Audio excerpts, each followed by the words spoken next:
Hello, everybody. Welcome back to Cyberpunk. It's been a while, but it's a brand new year. We're all, brand new year. Same game, but new year, new computer, new age, or a little bit older. And those are my fun facts for the days. I'm an even older man here, but that is totally fine. Why are we so frozen? That's fine. If the bottom of the screen is in fact cut off like it is showing on... Nope, it's not. Okay, my window's just too small. Whew.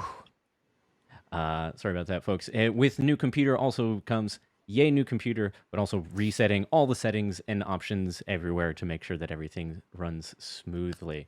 The good news is that it is not likely to catch fire in the meantime. But if there are any hiccups, it is almost certainly going to be user error. But y'all didn't come here for that. You came in for fantasy made up technical difficulties. So I am Jonathan, pronouns he, any, and I am the game master here for a Cyberpunk with a Q. As usual, let's do our introductions, starting with Lee over here, going clockwise. Lee.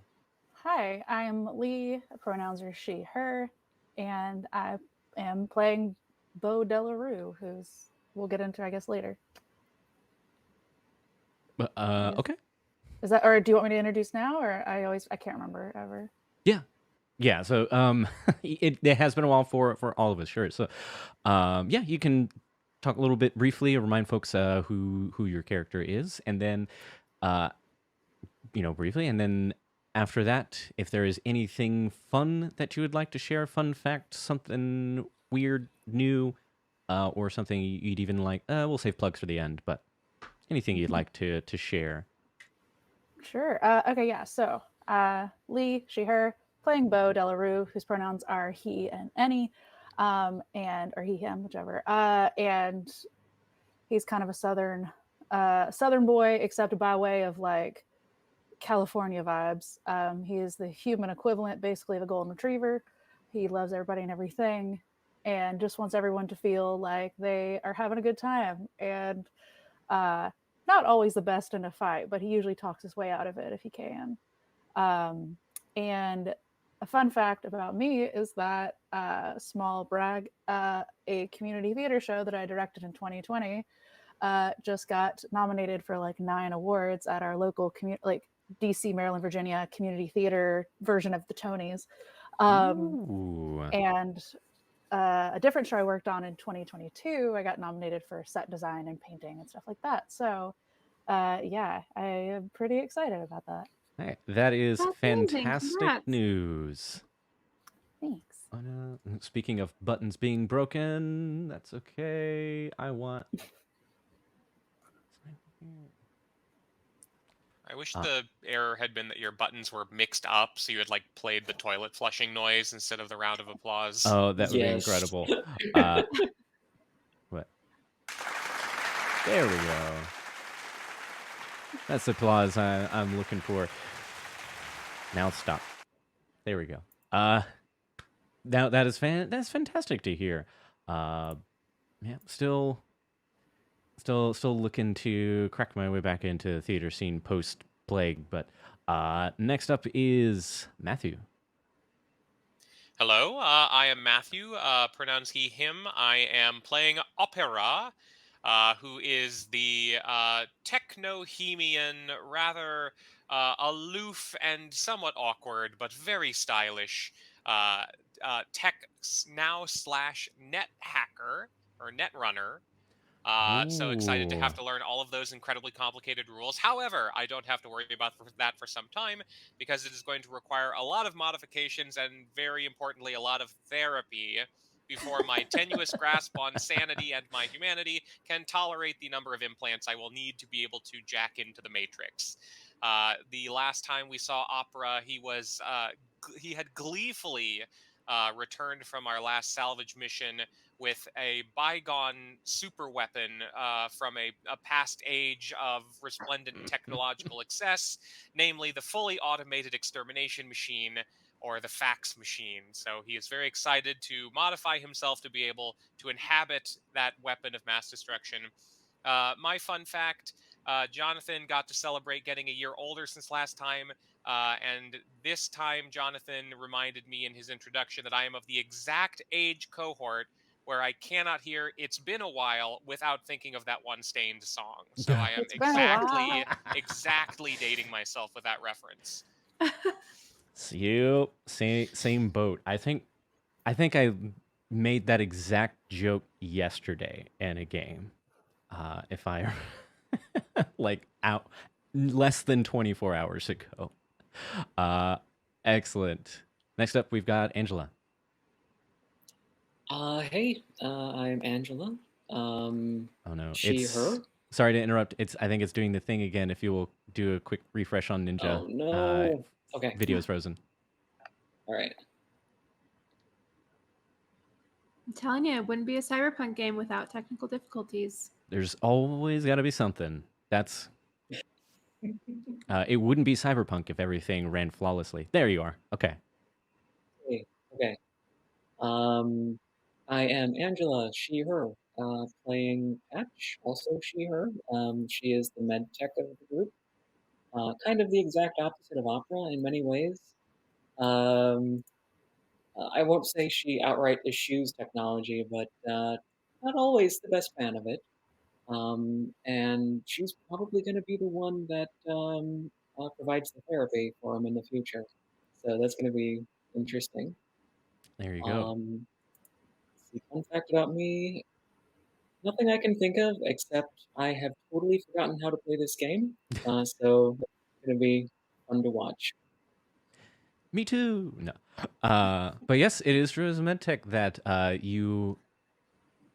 I think Matthew mentioned a moment ago, yeah, multiclassing it into Netrunner, that there are humanity costs in Cyberpunk. For the more cyberware you get, the less and less in tune with your own humanity you are, which is generally a bad thing. If you go too far down that particular cyber rabbit hole. But yes, as a medtech,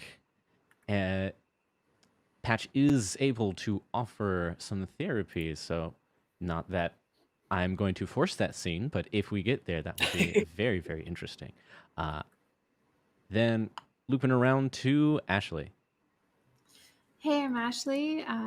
My pronouns are she, her, and I'm playing Pixie Margot. She's our nomad character, which means she has a vehicle, which I think I named Bug, if I'm remembering correctly. Yes. And we got into her backstory a little bit in the last session, I believe, or maybe 2 ago. You can watch that on YouTube if you're so inclined. But yeah, she comes from a family of traveling magicians, and they have been imprisoned, and she is out to find out what happened and maybe get a little revenge. But yeah, I'm excited to be playing her again, and I'm excited to be playing with these nerds here. So yeah. Yeah. How dare yes, no. I can't even make I it through say that that sentence with very a straight face. Accurate. Yes. Yep, we're all nerds here. Excellent. So quick recap. Yes, all the previous 3 VODs of yes, Jeff, that is correct. Heard mention of some hologram beholders. We might be seeing those very shortly. So the previous 3 episodes are on YouTube VOD, so if you would like to catch up, you may do so. But quick recap for all of our sakes here before we jump back in. So last time on Cyberpunk, we got into some downtime activities after their first successful job. They were able to get at least the score that they got from that very first job there, where we started the campaign in media res. We got some bits of technology along with friend computer, aka Billy Mouth Big Friend Computer Bass, that is installed as an app on everyone's agents, aka their phones, smartphone. I mean, they're called agents, they're smartphones. And with their job giver, the gardener, was middle. They managed to get paid for the job, but a little bit on thin ice, looking for something some bit of tech that will really wow him to earn that money. And then in this downtime, we got to learn a little bit more about our characters, get a little bit of breathing room from our high action and media res beginning, including a little bit of healing up. Arms were reattached. Cyberware was upgraded to be less dehumanizing. But especially we got to do a little bit of digging into particularly Pixie's past with Pixie's family. These magicians, they were arrested very recently, about 2 weeks ago, roughly at this point. Still trying to get to the bottom of that because, yes, it's a family of smugglers, but something seemed very fishy about it. Found an informant, police reports, and we learned some more about that, as well as got to have a little bit of family time with Patch as well, with Patch's brother Scratch, their handle here. A little bit of a heart-to-heart there. He's having a rough time of it, but vowed to do better. Then we had 2 simultaneous leads. One from contact. Ooh, got my notes.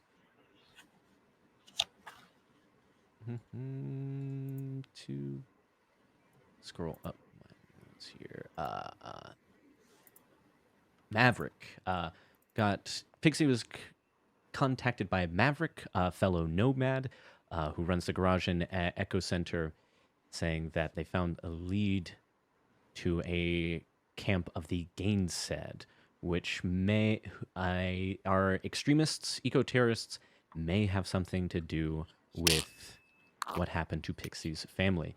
The other lead that they got was after some scanning from, it's going to change every single time, Friend Billy Mouth Computer Bass program, that they found another complex, another hidden complex that will have some tech that is valuable to them, as well as, should they so choose, reconnecting Friend Computer with their other databases and servers around the island to try and restore some of their capabilities.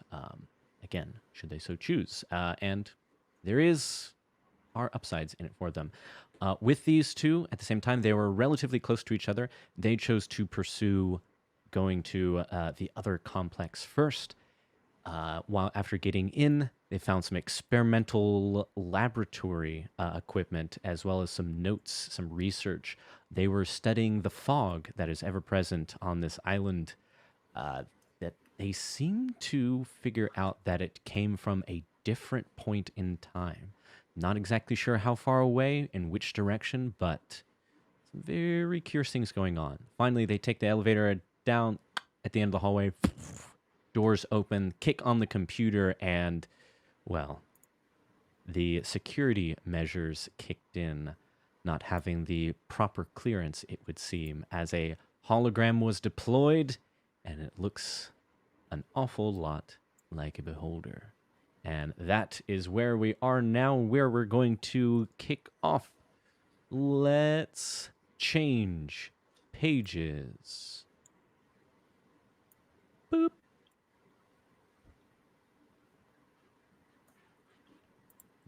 Make sure and change pages on the stream as well. That's what we want to see. Very good. So, yes, we've got our netrunners here, and we've got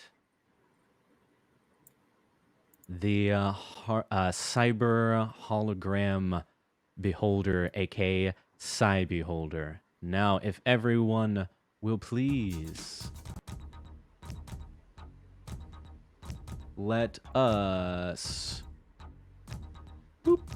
click all the buttons for Foundry. Everyone, please roll initiative. Cool. How do we do that again? So you will see Took should the have words right popped out up. of my mouth. Yep, should have popped up on your screen there. The yourselves here in this carousel. You can click that die right there in the top right, and that will automatically do the things for you. Yay, technology! Incredible. Oh, -4. yeah, that tracks Oh for me. no. No, that tracks for all my characters. Actually, I just suck at initiative. All right, let's stick that here for now. Let's unpause the game so y'all are able to move. Oh, I did forget to mention. Apologies, audience and group. Thinking about a million different things. Yes, this map does have some flashing alarm lights here. I guess a little bit late for a flashing lights warning, but there it is. Yes. So if you do have a problem with flashing lights, and also group here as well, if that is an issue for you or you get really tired of it, I can turn these off, just so you know.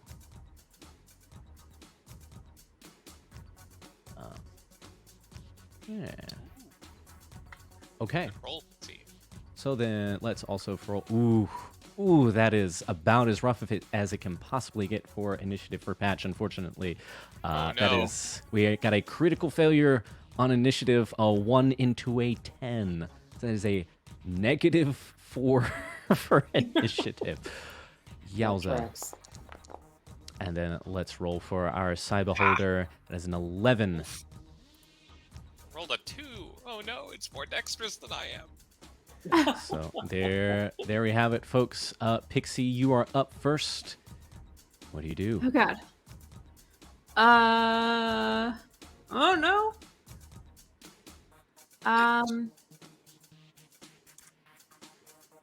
Can I hold my turn until I see what this creature does?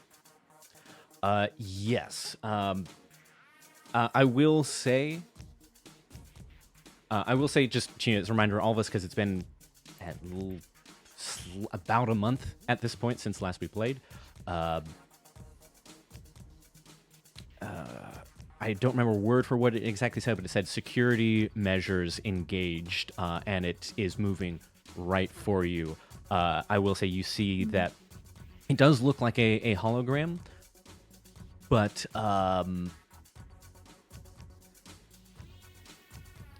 yeah, you may not have encountered this particular security program before, but as a nomad, a somewhat scavenger, again, I will not force you one way or the other, but it certainly at this moment seems hostile. Okay. Then in that case, can I look for anything that would potentially turn it off? Or Ooh. Yeah. something along those lines. What? When I forget that there are things on my lap. Yeah, you can take a quick look to see if there is something that looks like an off button or security access or something. Yeah, I will say make a perception check. Just to like quickly scan here. I got a 14. With that 14, Jonathan also has to remember a few things. I'm gonna say with a 14 is not quite going to be good enough here. That you are unfamiliar with this sort of complex. This everything about it, and it also this does. Not only is obviously a different complex than the one that you have been in before, but the layout is, yes, there is still a big computer setup in the center, but that is about the only similarity that you see. Like there's, seems like this center was made for a different purpose, so you're not really sure. Okay. But you can still move. Yeah, I will definitely move. I'm gonna move just back here a little bit and just say, friend computer, any help here? And that's my turn, I guess. Yeah, for sure. You do hear a piping in, blip from your agent, and you hear, normally, I would be able to help in this situation, but I still only have red clearance. So, good luck. If things go awry, happiness. I can assist with happiness after this confrontation. I'm certainly not happy right now.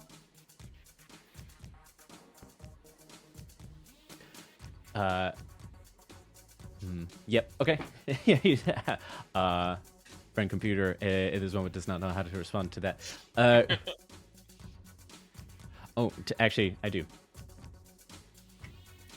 Well, if this thing is making you unhappy, then I do know one way of regaining happiness. Okay, so that was a little movement, a little action to try and look for some sort of bypass. Then next up, we've got opera. Could I attempt to use my cyber tech skill to attempt to identify what kind of program this might be? Would that be something the cyber tech skill could potentially use? Because, I mean, identifying that I know you already mentioned that there is a netrunner somewhere around, but we presumably don't know that as characters. Could I theoretically use my cyber tech skill to deduce, if there is an operator, and if so, how close they might need to be and what the capabilities of such a thing might be? Gotcha. I'm actually going to ask for a security tech check. I have the exact same score in both, so... Oh no, he got me. Alrighty. Wherever it is. Oh, it's electronic security tech. I'm going to build in modifiers that this refuses to automate for me. Right. Yeah. I believe I have read about such a thing in the horror handbook. A 23, not bad. In fact, that is quite good. Let me go back to my cheat sheet. I once had such a similar thing, and then a big company came along and said it belonged to them. Gotcha. So if a few things, you also, even with your experience, have not seen something like this exactly. However, you have seen similar enough things to it. You know that something programmed like this, it's for free. I will also give me a. Say that's right. Insight's not a thing. After going a month without playing Cyberpunk, I instantly forgot everything I remembered about various skills. Also make a deduction. Make a deduction check for kind of tied to this for free. Sure. So that's just going to be my intelligence flat. I know everything. Okay. Then with a 19 deduction tied to this security tech thing, you know that it is possible for there to be a person there, like, directly controlling such a thing if they have the particular clearance. However, it does not have to be the case as long as, like, there is a program that is well programmed to accomplish such a thing. And with that 19 deduction as well, you figure that with everything you've seen so far, it is highly unlikely that there is someone alive down here who is piloting this thing. So you think that, yeah. Which makes sense. Mm-hmm. And I will say between these two as well, something extra I'll give you is that though you are not, can't say so for sure, you have an inkling, a hunch that, let me move this so our audience can see. Yeah. Ooh, there's not really a great place to play it. Yeah, let's stick it over here for now. So you see what you can guess are like worker desks here to the right. In the top right, you do see one desk that stands apart that is looking down all these. Maybe some sort of supervisor desk that does have a screen and computer set up there. I knew I could trust my instincts. I want to speak to your manager. In Excellent. which case, so if that was my action, I can still move up to my reflex To your speed. or dexterity. Sorry, There is a yes, speed that is stat. correct. Yep. And my speed is... Where is speed? Johnny, help me. I'm dying. Where is speed? It should be there right next to like your main stats. For the So light. let's see. Move. Or excuse me, move. There Pardon we me. go. Okay, I was like, oh, what am I doing wrong? All right, so 8. So I'm gonna move 1, 2, 3, 4, 5, 6, 7, 8. Is that okay? Yep. Man, I forgot how much move you had. Not bad. I am a he's got the- biomechanical monstrosity. has got the I am- moves. Usain literal bolts. And it's my turn. Okay, very very good. Also note for both our players and the audience to an extent is that so I did make this map with the perspective here. The grid is mostly to the size of the tiles that you see there, but because of the perspective, it gets a little bit wonky as you go. If you use your arrow keys, that will be the easiest way to kind of stick to the grid. Okay, which means that up next is the Cybeholder. You hear a... I genuinely do not remember... actually, I don't think I gave it a voice last time, so now it has got one. As it starts floating towards at least this clump here. So it did, clock you running off, but it's going to start moving towards the clump here as you hear... Those without indigo clearance must be eliminated. You mutant commie traitors. And one, whoop, 1, 2, 3, 4. As it moves here, you see that this eye starts glowing as even like the other eyes start kind of joining in tandem, very like, and then Death Star style, there is this wave of this reddish energy that you feel this intense heat, and this. So I borrowed from stats from another Cyberpunk RED stat sheet here, using it as a beholder stats. This functionally works as a flamethrower, which in turn relies on shotgun stats, which can hit an area. So this is going to hit all three of you if I hit a... Is this an instance where I could use the evasion Yes. ability? Yes, it is. Sweet. Me too, me too. So the way it's going to work, let's get shotgun, which I believe is, DV. So it's DV13. I put my little sticky note here for shotguns because we haven't used shotguns before yet. Yes. So if you're like point blank shotgun shell, DV13.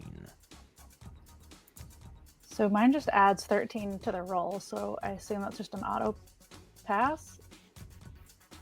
1 second. Let's see.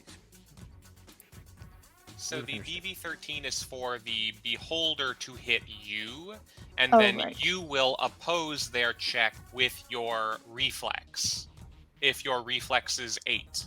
Yeah. So- Or rather, like if if I hit 13, then I hit you. Or you can use evasion, roll yourself, and then that's the number that I have to beat instead for you. If I remember that correctly. Yes. Okay. And it looks like 0 to 6 is 13, and it hits 5d6. A shotgun deals 5d6 to everything in the cone in front of it. Yes, a regular shotgun does. Yes, let me pull this up here. I'm gonna pop out that window. Ready, set. How do we find out if we have evasion? 11, blah, blah, blah, blah, blah, blah. If you have a ref 8. Yes, Right. you, Yeah, you need only if a you have reflex reflex 8 or okay. higher to be able to try and dodge instead of relying on range DVs. So, Gotcha. as again reminder for everybody, as well as the audience as well, works a little bit different than other systems, say certain 20-sided die systems. Cyberpunk is D10, and you can have armor, but that just helps deflect damage. It does not make you harder to hit. In general, in order to hit, it depends on what kind of weapon you have and how far away you are. Things like sniper rifles, a little harder to hit up close, but then do very, very well at a distance. Vice versa for shotguns or pistols or what have you. And then, yes, if your reflex is high enough, then instead of relying on distance, you can try and dodge out of the way. So And I think, Jonathan, that a square is 3 meters. Yes? 2 meters. 2 meters. Got it. So then I believe that you're actually going to need a 15 to hit Patch and Pixie, because they are further than 6 meters. The at least the way the shotgun works, it's straight up like that square. That is just kind of. I've got the page pulled up in the book here. So it is a flamethrower, but it is basically works like a fancier shotgun. So I get a 16 here, even with a critical fail. For some reason, I don't know why that isn't loading. I don't know if that's true for y'all as well. It just kind of forgot. That's the first time I've seen that. But let's see, 14, 15. That is strange. Maybe just try re-rolling it. Yeah, and just see I'm if gonna it just says... re-roll that.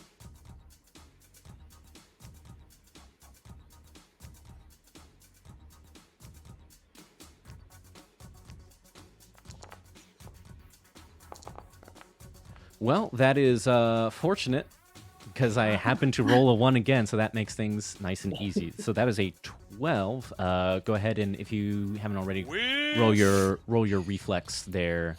So Bo. on my... Didn't it just straight up miss? Well, it's a different value. Oh. You may accidentally throw yourself in the way of it. Okay, so I have something different in my Cyberpunk RED, like, version of my sheet versus like the Foundry version, and in here it's like I rolled just the evasion thing, and it says like dexterity plus evasion, but I don't see that evasion stat in my character sheet on Foundry. If you look in the top right, you'll see fighting skills, and there's evasion.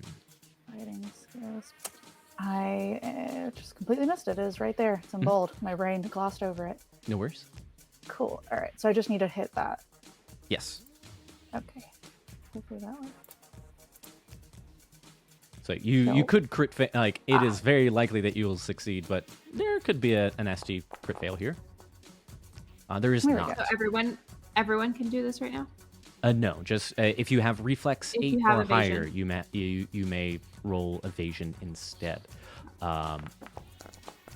Which, in my no, do you have reflex 8?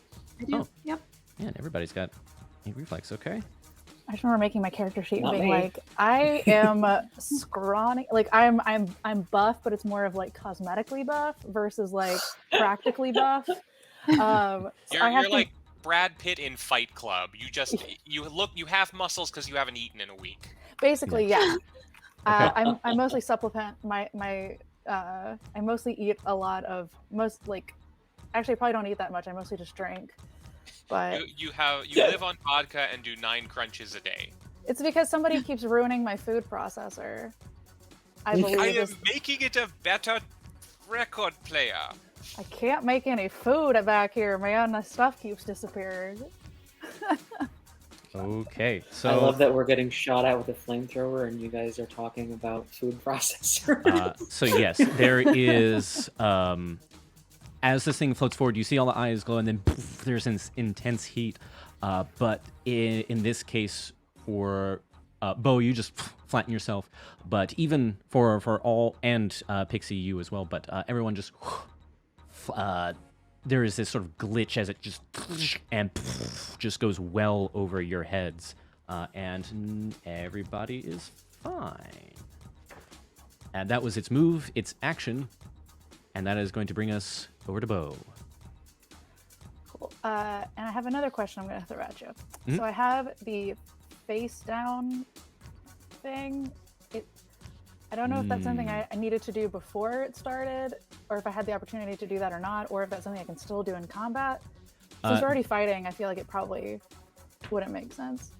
So here's the thing, that is, and usually for that face down stat, yes, that is something that you can do before combat erupts in order to try and like just get them to walk away from the situation or something like that. In this case, there was not an opportunity to do that before combat because you just turn on the computer and instantly triggered the security. I'm going to say that you. I mean, that's okay. Yeah, you could. You I can. never It is keep a something that you reference. can use it in the middle of combat, especially like when the circumstances change and someone is very hurt. You can just be like, "Hey, just stop it." Chill. and- Yeah. Yeah, chill out. Otherwise, you're gonna end up dying. And I think we had a successful showdown, face down like that at the end of the other combat that we've had. But That's right. I'm gonna say I'll just you shoot can him. you It's can okay. yeah. It's like you can try. It is likely going to be difficult to make this to try and face this thing down, which is Yeah. exactly counter to its purpose. Yeah, no worries. After having deftly and I will say like attractively probably like evaded that fire, I'd like to think it's like it happened to like just go like around me in a way that makes it very like picturesque and you know, makes the muscles that I do have very like shiny, very action film. Oh yeah, you look great. Yeah. I'm gonna like full on Wild West, pull out a heavy pistol and do the like spin. It looks really great. It may not hit anything, but I feel like I look very cool doing it. Mhm. So I think I just do that. Oh wait, no. Do I need to click aim and then? So aim is for if you want to make an aimed shot, aiming for like its head, rather either its head or like an appendage instead of its just body. Body is default. Makes it harder to hit, but you know, I will say right now. Well, I suppose you can shoot for eye stalks as appendages, but otherwise it would just be like aiming. Head aim would basically going right for the eyeball, harder to do, but potentially greater damage. Since I'm at point blank range, I assume that makes it a little easier, or does that? Okay. Yep. But I just. So if you've got, let's see, make sure, what, just regular pistol? Heavy pistol. Or is this, it looks like it doesn't matter. So for you, the DV here, 13. Is that for for an aimed or for just like the fist? Just base. Okay. Fist is going to be DV 13. Aim shot, that is. Where's the aim shot? I feel like since I'm so close, I want to try an aimed shot. Sure. It will do something here real quick. Yeah, fortunately Foundry will answer the question for us of like how much harder is it. But I'm trying to find it. Mine in here says somewhere. it added a -8. Yes. So it is. Oh no, aim for head, held item, or leg. Mhm. Head is -8. Oh, held item is the same. Oh, never mind. They're all the same. Okay. Mhm. So it's a -8 penalty, but yeah. I didn't realize it was quite that big of a penalty. Whatever. I'm gonna commit. and we'll reevaluate later. Hey. Okay. All right. Let's see if I did this right.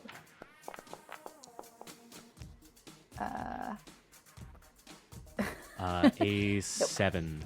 Unfortunately, you try and aim for the eye, but it is just a little bit too glitchy here. Don't quite make That it. was just a warning shot, my friend. That's why you better back off. And then I just do the one move or one thing, and then I can move, or Yes. remind me. So you get one action and one move. Okay. And is there attacks of opportunities in this game? No. No. Okay. Wonderful. As I say, you better back off. I start backing off in a really cool moonwalk. Love that. She's coming right at me, but getting farther away. I think that it's like the zoom, like you like do a zoom in on somebody, but you are also pulling back. Like Yeah, the trolley shot. I think that's it's what something they it's did in Lord of the Rings. I can't remember what it's. There's like a name for it, and I can't remember what it is. Let's see, there's Dutch angle, trolley shot. I think it's trolley shot, but yeah, think of in Jaws as well, where it just goes like. Gonna need a bigger boat. But yes, aim shots. I've found it here at a maximum of 1, rate of 5. Oh, so that's another thing. So for aim shots, in addition to the -8, some weapons, I like pistols, I believe, you have ROF, rate of fire. So with that single action, you might be able to shoot more than once in a round. The flamethrower was just RF1.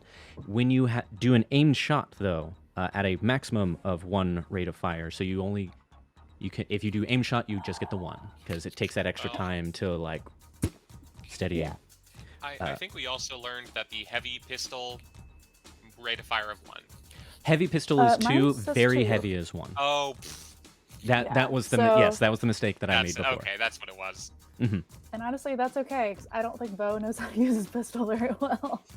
So he's probably like, oh, that's right. If I don't get so finicky with it, I can actually shoot it probably twice before he gets too scary. So I'll know that for next time. I've reviewed the security cameras, Bo. I know you can't.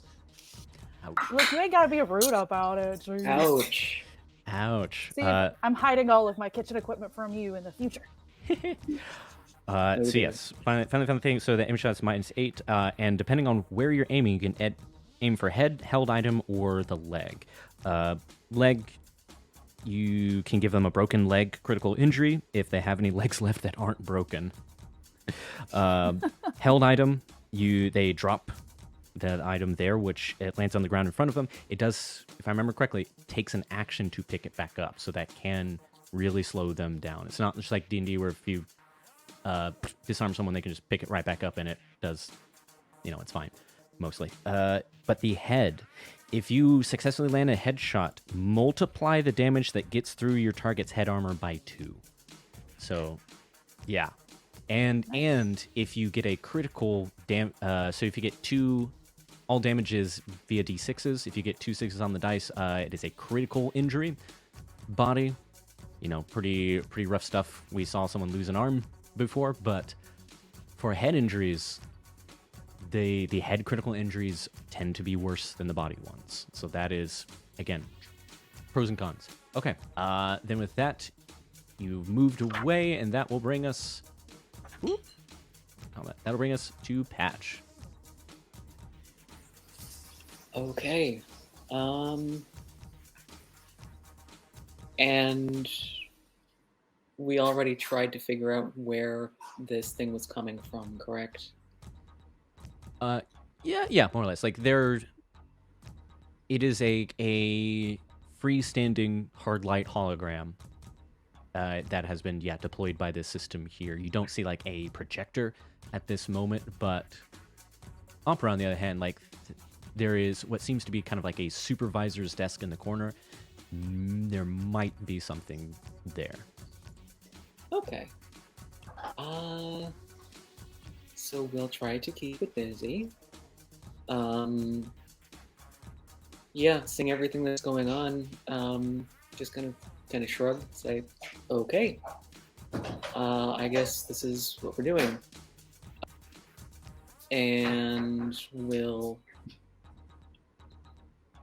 Should I? No, I shouldn't. I shouldn't move yet. I'll just, I'll take a shot from there Okay. at it. Probably not an aimed shot, because if I'm understanding this correctly, that would also be a negative whatever. Yes. Okay. So let's not do that. Okay. Hopefully this will work. Think.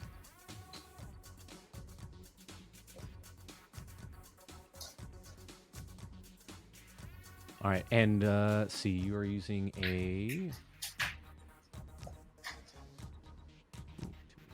It's using a shotgun. There you are. Yes. Cool. So yeah, that's DV13. It's. Oh, I guess it. Weirdly enough, with the stats it's got, has reflex 8. So yeah. Turnabout is fair play. Let's roll an evasion.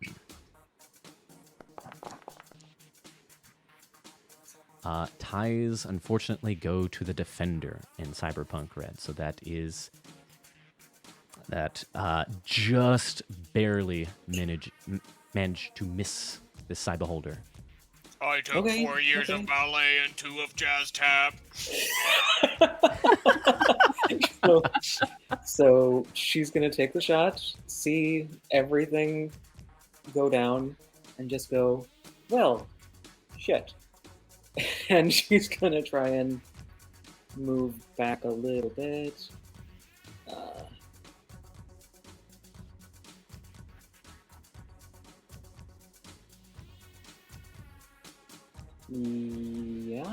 Yeah, wait.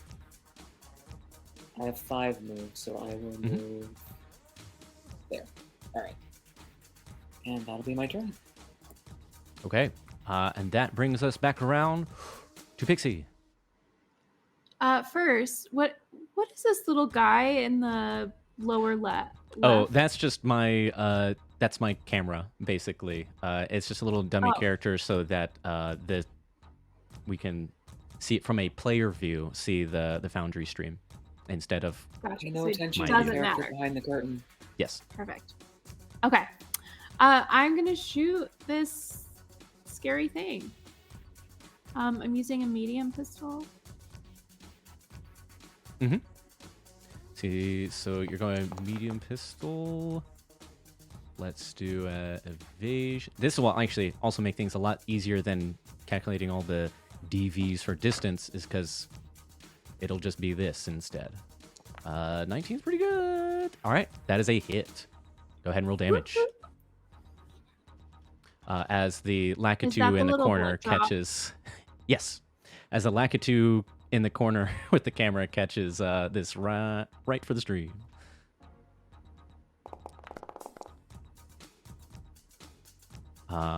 Okay. With 9, that does not get through its armor here. It just it is a hard light projection, sort of bounces off of the hard light, doesn't quite get a good thing on it. But I believe medium pistol, you can shoot more than once. Ooh, really? Yeah, I can. Okay. I go again. The medium pistol, yep, so you can shoot twice.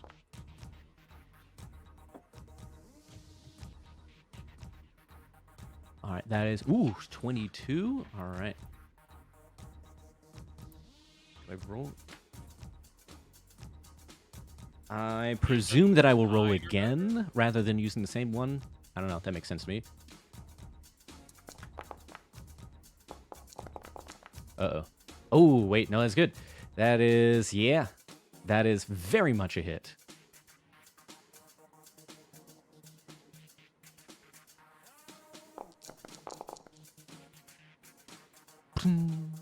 Blinks off.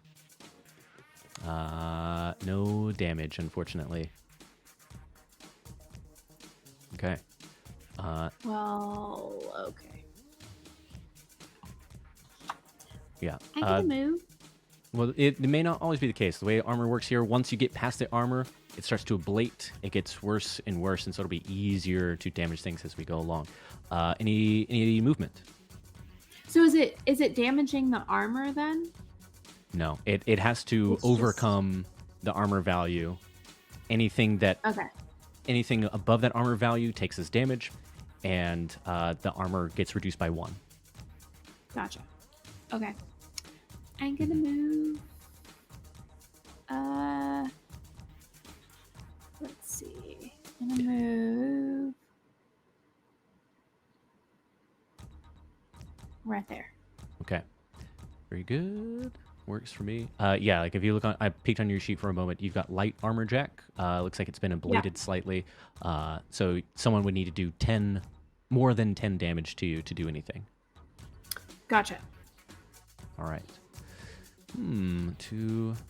Which brings us to Opera. Right, I am going to sprint towards the computer. Okay, we'll use the arrow keys like you told us to. 1, 2, 3, 4, 5. That close enough? 6. In this case, yeah, I think you would need to get like behind the desk to be able to access it, so you're not like 6, 7, 8. Yep, works for me. Ugh, desperately trying to use the computer. This death on the line. If I'm found, it's like puberty all over again. All right. Oh, that's right. This is the old version of the picture. Okay, so then yes, you are there. That was your movement. I'm gonna start Hollywood hacking. I'm gonna say in this case you can either. I want to say cybersecurity, or which I'm gonna say will have a tougher DV, or with your new net. I don't know what, if much, access to your net running stuff you have. That would also be valid here.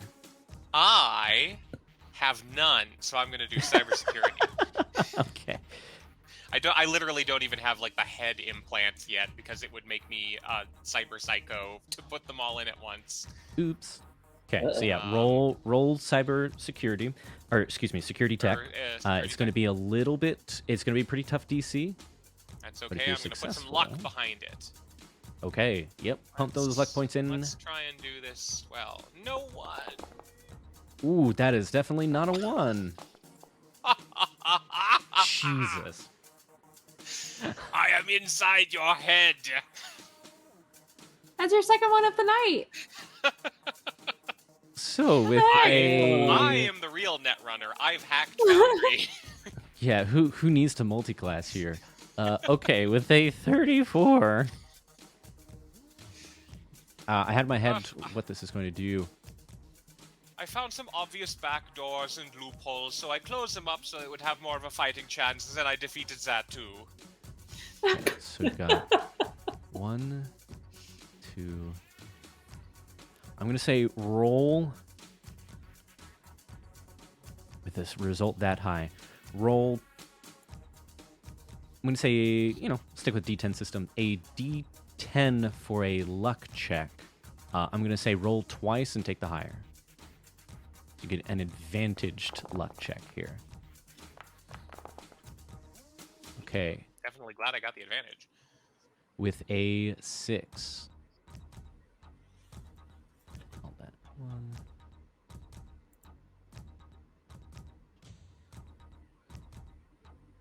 Okay.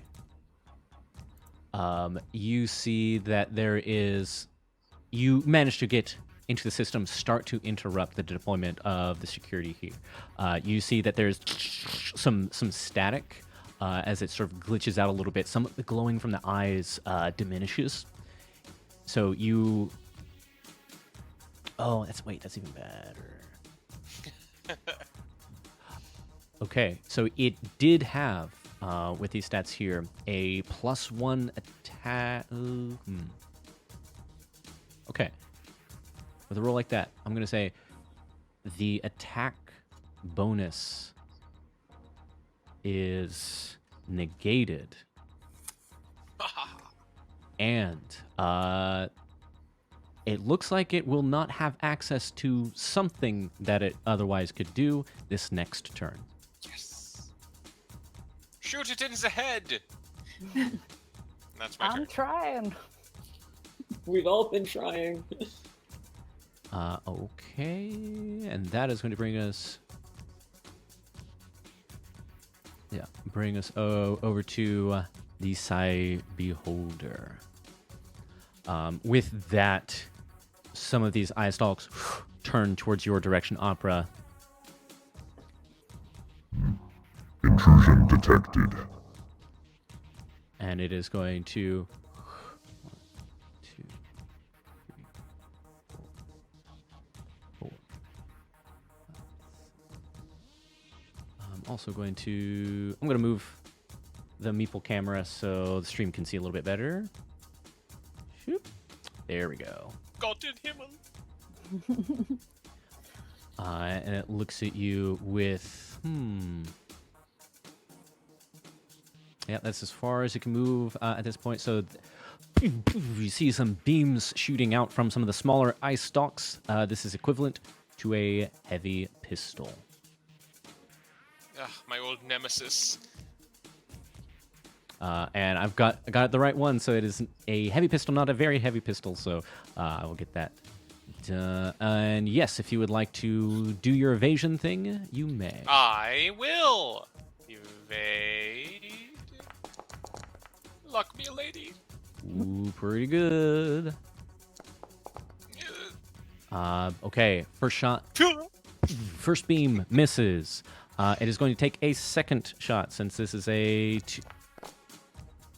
two ROF. Which, for what it's worth, let's see what. Normally the DV here would have been 15, so that is, yep, slightly better. Oh boy, it's got a plus 14 to hit, even after I took its bonus away. Although it's been rolling like absolute garbage. This was supposed to... He's supposed to be able to hurt a little bit. But that is... All right. More whiffs from the Cyberholder. Okay. It seems like it's not for nothing that this technology has been dormant for a while. That is going to bring us to Bo. My mother could program better than you. It looks at you. Then I must destroy your mother as well. Are y'all swapping your mama jokes over there? There pushes his sunglasses up. This just got serious. Oh Lord, you insulted his mother. Jeez. Well, after that, I might as well just leave you two together. He's gonna whoop your ass, my friend. You just talked about his mama, and that's just rude. For this, I assume I can't see him currently, so I need to like move. Yes, but... there's this big kind of screen blocking you a little bit. I don't think I can see him with my movement. That would look to be the case. Unless I can see, like, well, I can't tell because of the shadow thing. Mm-hmm. Is that in theory? I think I could see him, but I assume it does. The shadow on this thing, does that change when I move, or is Yes. that just permanent? Okay. It does. It should change when you move anyhow. Just for it didn't make any. Let me check something. Hello. I'll move myself back. Oh, I see. Okay. There we go. Mm-hmm. The screen is thicker than I thought. So can I use, like, instead of shooting, can I do double movement or no? Yes, you can take the run action, which gives you another move action. Okay. But then And for everybody at home, you can only use the run action if you have already taken a move action this turn. So, I guess that makes sense. And then, sorry, I still remember how to do this. Is there any version of a help action in this, or like like since I can't really hit him from here, could I like do anything to sort of inspire, or I guess I could look at my. You can hold an action. Hold an action until later in the initiative queue. You must choose specified event to trigger the action or specific number in the initiative queue when an action occurs, blah, blah, blah, blah, and what the target is. So kind of like other Roll20 systems, you can hold an action. You just got to tell me what and when. Okay, I'll just do that then. I will hold a regular heavy pistol fire for when he comes into my vision. Mm-hmm. If he does. Makes sense to me. Very good. So that is going to be... Doesn't have the invasion. So yeah, I've got the cheat sheet pulled up, which is making this a lot easier. Very good. So that is your go. That brings us to Pixie. Patch, excuse me. Okay. I kind of was actually formulating a similar plan to Bo. My question is, I know a shotgun is obviously a different kind of weapon. Oops, I think frozen, maybe. Oh, am I frozen? Oh yeah, your video's frozen. She's good to me. Dang it. All right, let me refresh. Yeah, she's frozen on mine. Yeah. The good news, yeah. And there you are. Yep. Good news is we can always hear you, even if your video decides to freeze. Okay. So as far as the shotgun thing goes,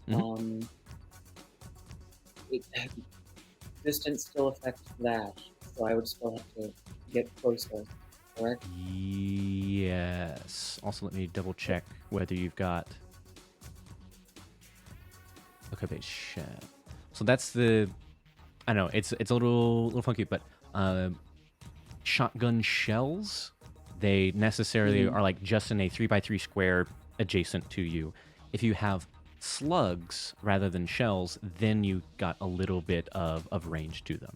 So with your shotgun, unless you move to where you're able to hit them into an adjacent 3x3, you can't hit them with a shotgun. Okay. Then I guess I'm gonna do that. Whoops, why is this not working? I think something like the corner here Whoops. would probably be the closest you, or the most Okay. behind cover you could be and still hit it. Can you point that out to me one more time? Okay. So For up some and over. reason, my left, one token forward. does not want to... Oh, wait. There we Alright. go. It was Yeah. catching up. Yeah, you can Yeah, definitely okay. shotgun them from there. Okay. Then let me try and do that.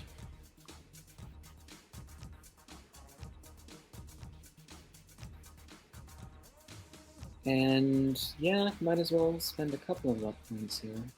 So I'm going to spend 2 of those. Because God knows I could use it today.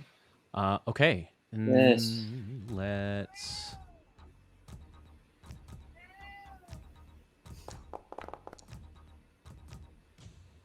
Does manage to evade the shotgun, unfortunately. Alright. Then I guess that's where I am for now. Right.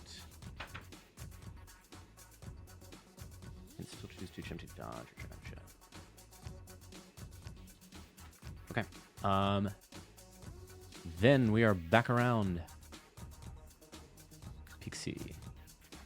In the future, I'm going to be less inclined to have things that have reflex like this because, yeah, just want some things to happen. But go for it.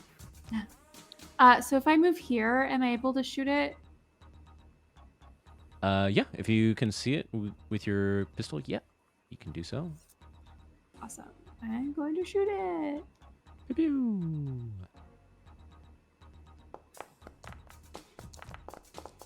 Okay, a 20 versus a 20. Tie goes to the defender. Oh, no. I shoot again. Get it. That is a hit. Yes.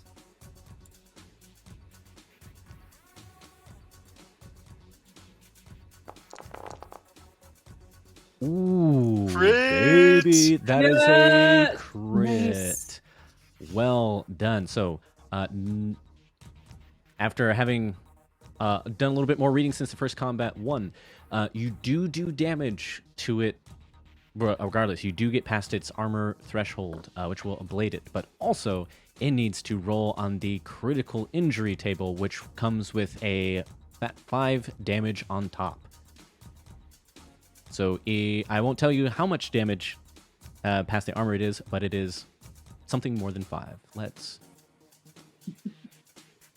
roll. And if it doesn't make sense, then we'll figure something out, because broken leg isn't going to do much Beholder to loses No, this not guy. its leg. It's going to It roll a loses leg, I all know. of its tentacles. It grew a leg just so you could break it. Its career in jazz tap. No. Anything but that. No. Ruined it. Okay. Foreign object. Well, I did make a back door for you.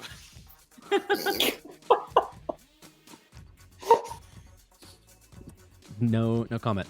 All right, so Crazy. a foreign object. What that means, I'm going to click it here so the audience can see.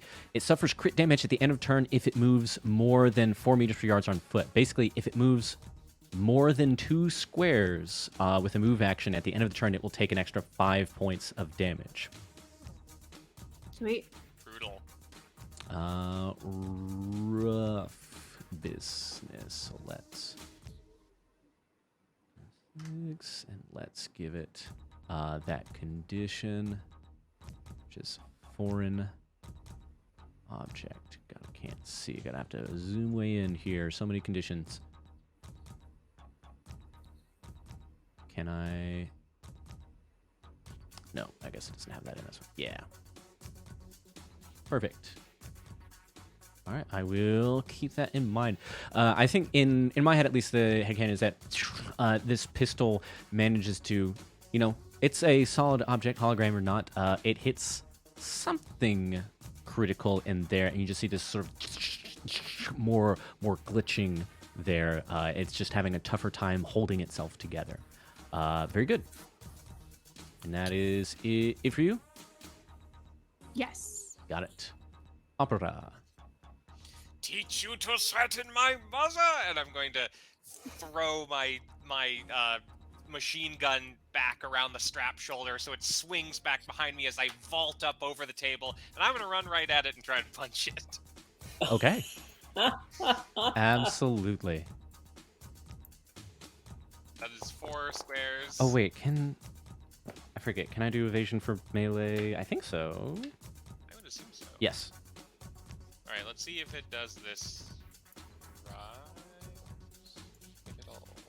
I'm rolling really well on defense and just I garbage know. on offense. I'm kind of okay with that. You can keep your offense. Oh, that's right. Let me ablate. All right. Armor ablated. Ah, okay. I think I figured it out. What is that? I don't know what that is. Why is there a First star? attack.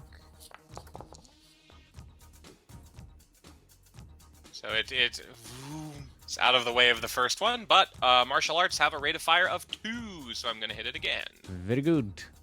Yeah. Ooh, not so good. Ah, what? Although, also not so good, unfortunately. Darn it.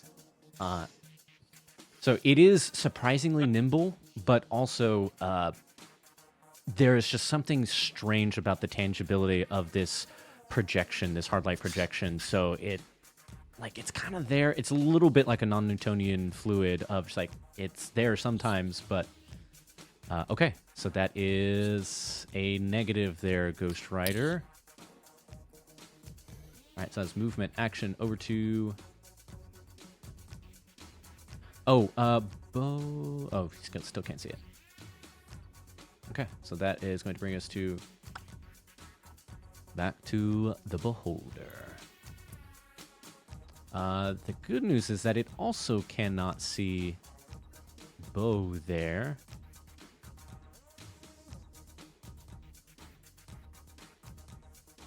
Yeah, let's just go ahead and do a good old-fashioned flamethrower shot. So that is going for both of you. That'll be DV13 on patch, and then Opera, you may roll that. Make sure to dodge. It should be 3 out of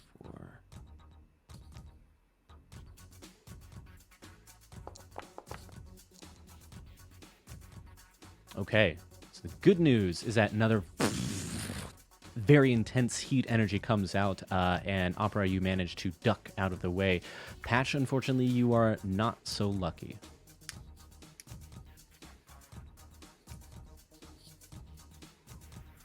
Huh?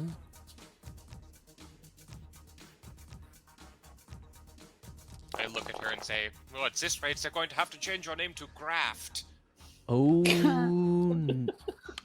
so good news, bad news. Good news is that flamethrowers, checked, are not capable of inflicting critical injuries. So ignore that 5. That is 19 points of damage incoming. You've got your armor jack and... Oh, wait, what is this shield? I'm sorry, I'm less familiar with the shield. I wish I could help you. How do shield work?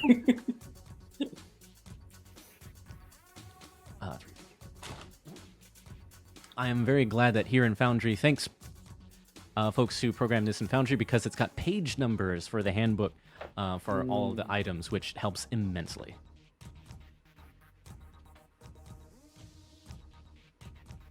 It looks, Jonathan, like it might function like ablation, except it's all used up instead of being used up 1 point at a time. Because whereas ablation is its own thing, the shield, it specifically says it has HP. Yes. Okay, so I see here a shield is a movable source of cover. You can use an action to like interpose a shield between you and the thing. Oh, I see. Equipping shield. So equipping and dropping a shield takes an action, blah, blah, blah. When you do it, yes. So you cannot dodge an attack, still miss you due to performance. Yes. Shield takes entire attack to its HP. Shield hits 0. It is destroyed until repaired, and cannot be used as cover. So you can, like, plop a shield down, kind of jam it into the ground and use it as cover, potentially. Still remains equipped to your hand. Although I think a shotgun, if I'm not mistaken, is a two-handed weapon, so fortunately don't have the shield out right now. Okay. Does a light armor jack mitigate fire damage? Okay, so... Yes, so this is still mitigated here, so with your armor, because we're all still learning, with your light armor jack still in pristine condition here, you take a net damage of 8 points of damage there, and then your armor ablates by 1. Was in pristine condition. Was, yes, excuse me, was in pristine condition. The other thing that happens here...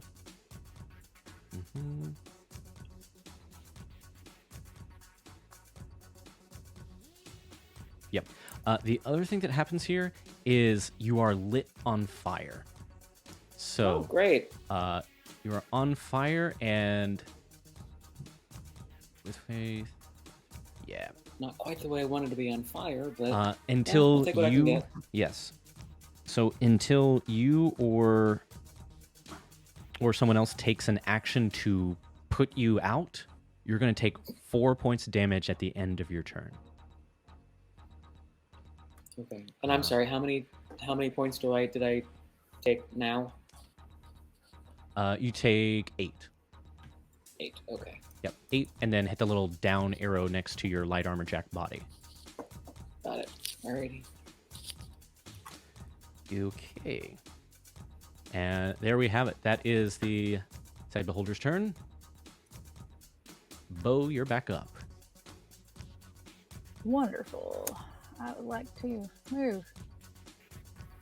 And now I'm gonna fire at it. Don't worry, guys. I'm here. I got it. Don't even sweat it.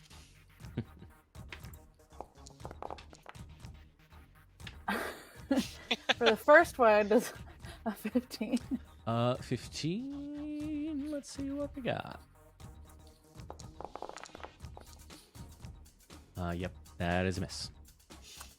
Just warming up. Just whoo, this has some kickback, y'all. It's crazy. Let's I'm gonna pump some luck into that, so maybe I don't embarrass myself.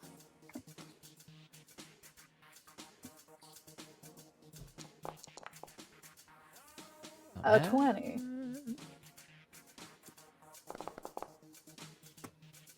Also 20 goes to the defender. Oh my god. Woo. You know what? Guns are hard. I find that I'm more of a diplomat, less of a gun person. Yeah. I can split my movement, right? Like, I believe so. Yeah.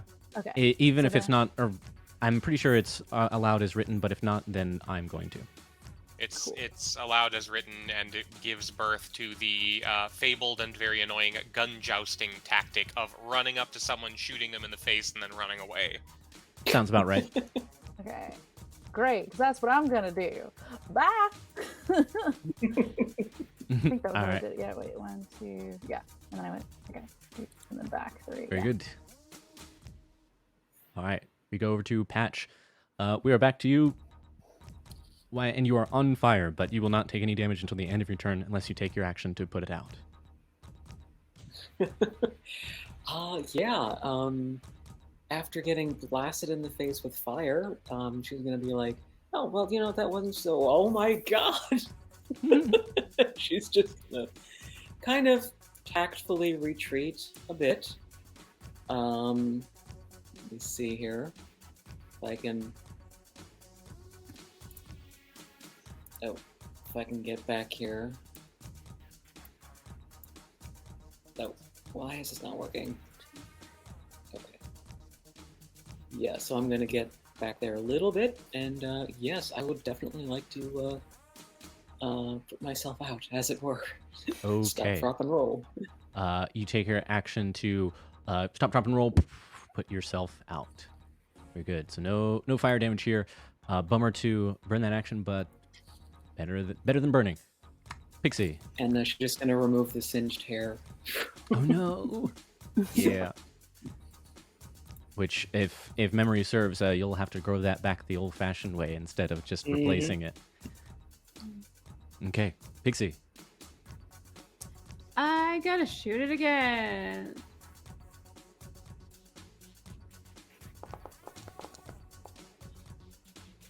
Ooh, 23. Let's see what we got. Wow, what a jerk. That is a miss.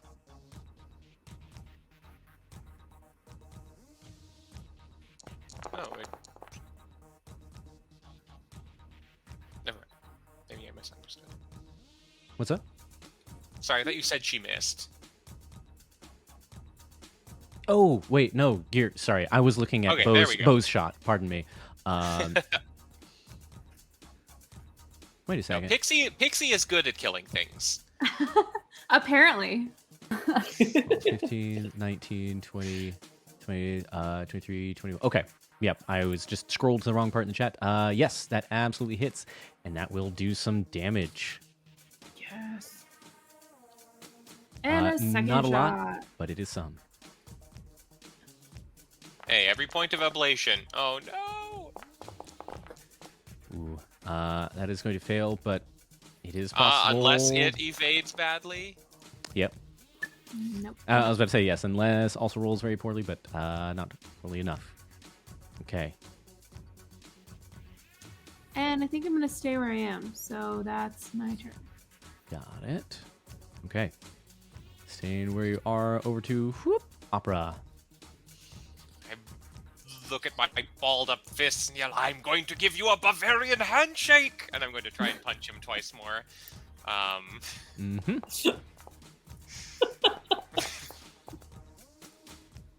Ooh, that's only a 4 for the but I saw a evasion. 10 somewhere in there. So first attack.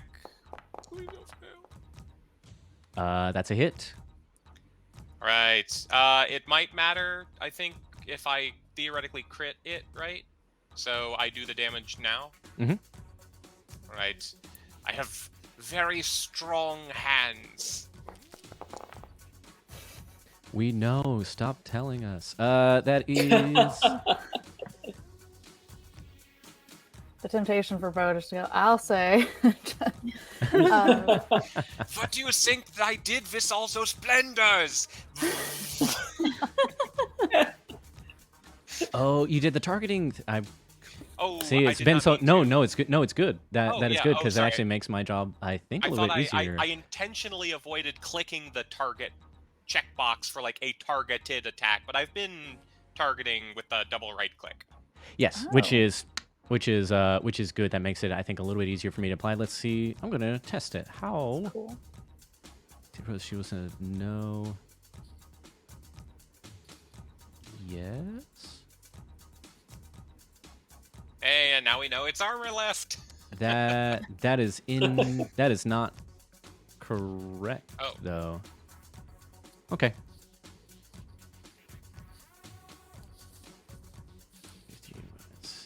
Okay, so it did a let me blade know for when- me, so that's 6 instead.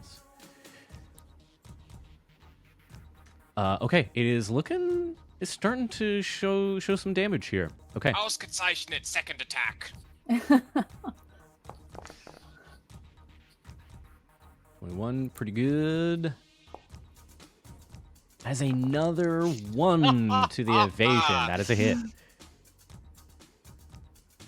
Getting slow on those dainty feet of yours. Punch. Oh my god. 3 Aw. ones. That does not get past Ugh. its armor. Well, every point of oblation, I guess. But knowing that Pixie gave this thing a colonoscopy with her last shot, I am going to run away from it now. Okay. Run away. 4, 5, 6. I see you're taking on my technique. Actually, 5, so 6, 7, 8. I'll hide behind whatever this is. Maybe that helps. All right, and that is it for opera. Okay. Yeah. We haven't dealt much with cover before, but I would say that's like kind of some I see. Fully besides, so stop a bullet. Yeah, this would be some like kind of lighter cover, but it would protect you from a direct shot. Okay, that is going to bring us back to the Cybeholder. It's going to move. So it moves more than 2. It will take damage, so it will move exactly 2. Sees.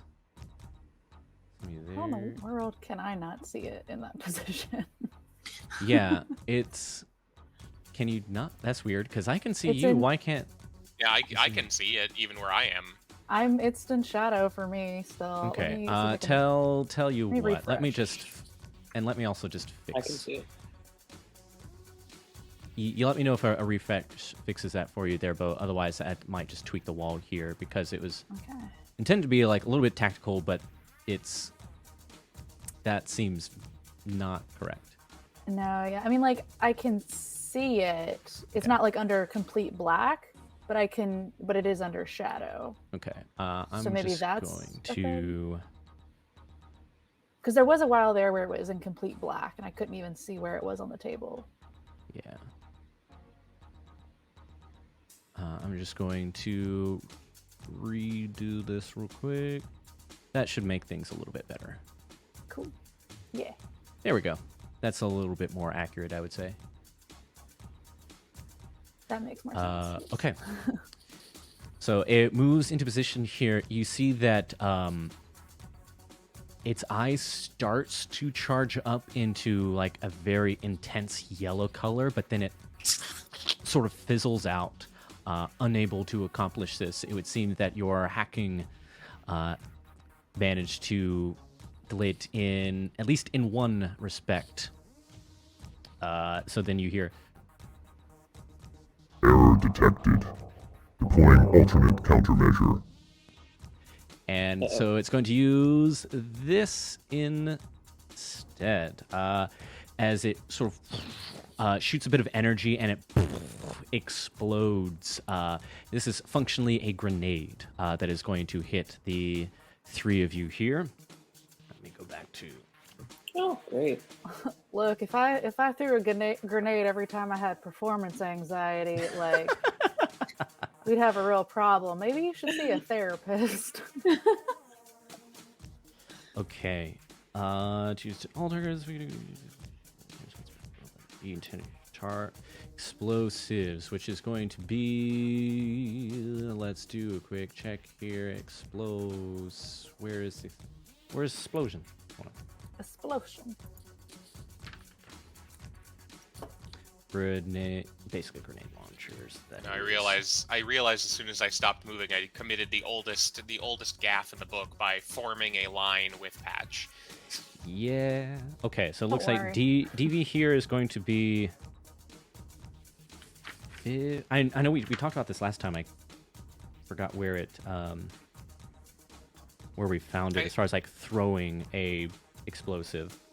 I think last time the thing we were wrong about was that we used heavy weapons instead of athletics. But I think the DV was actually pretty low. It was pretty modest rather. Got it. So once for all targets, that is damage destroy. Okay. And the way, also some good news.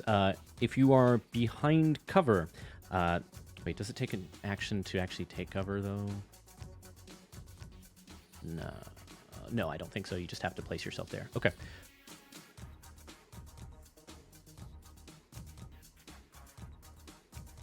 Yep, I believe that is correct.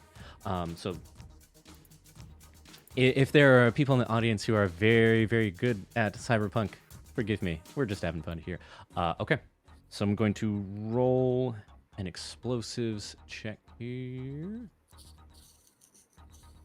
Is this a thing I can use evasion on as well, or no? Yes. So that is checked here.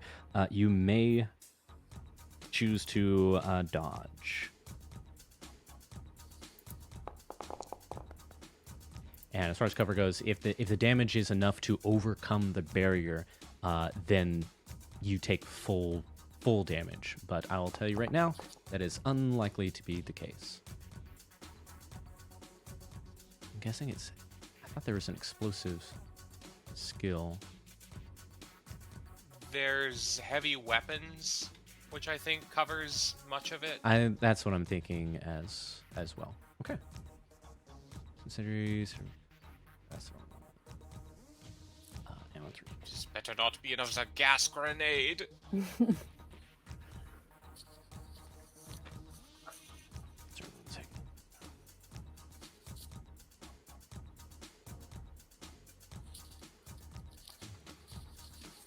Okay. Got it. I believe that is correct. So even if it isn't, that's what I'm going to do. Let's do some heavy weapons. DV 15, I believe. Does make it. And also beating those evasion skills there. Ruh-roh. Throws it. Oh, actually, in this case, yeah, they're throwing it, right into the middle of all of you. So you're protected from the direct shot there, Opera. But tell you what, I'll give you a bonus to what is about to happen. There is a surge of energy that launches, and just there is this blinding flash as they hit you with the equivalent of a flashbang grenade. All three of you, please roll a DV15 resist torture / drugs. For you there, Opera, I'm going to give you +2 to that. Uh-oh. I would have needed much more than that.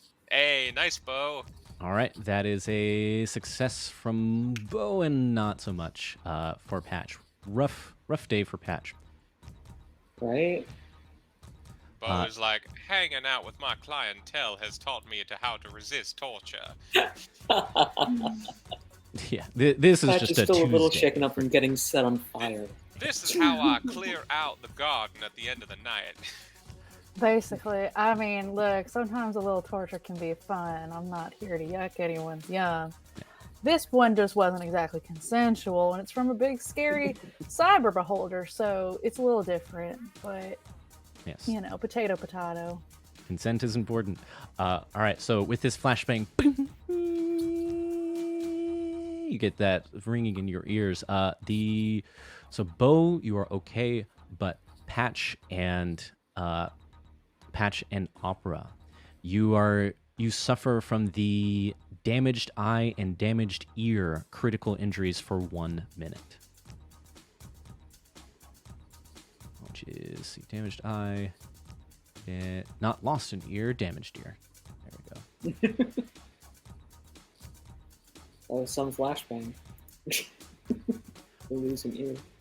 And for that, for everybody's sake, so damaged eye and damaged ear, that's going to be, yeah.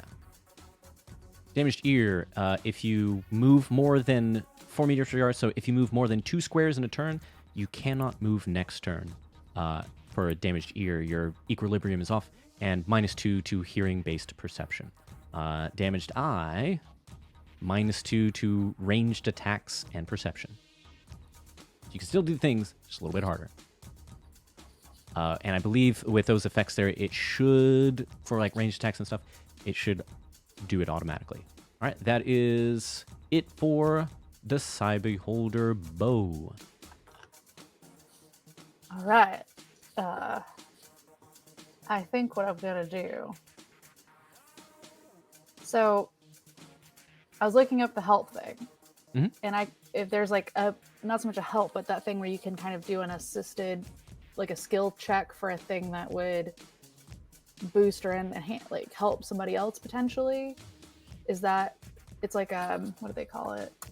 I don't know if it works in battle, but a complementary skill check allow you to make a related skill check. Should you succeed, it gives the person you are helping a bonus determined by the DM, eyeballing it basically. Okay. And then like it's kind of a make them up, but I could also just keep shooting, but I feel like I'm not doing so well at that. So Hey, I'm all for You're clever bound to things. hit 'em. If you tell me what you're trying to do, then I will make a judgment call. that would I think I think as written, it's not necessarily a combat thing, but what you want to do.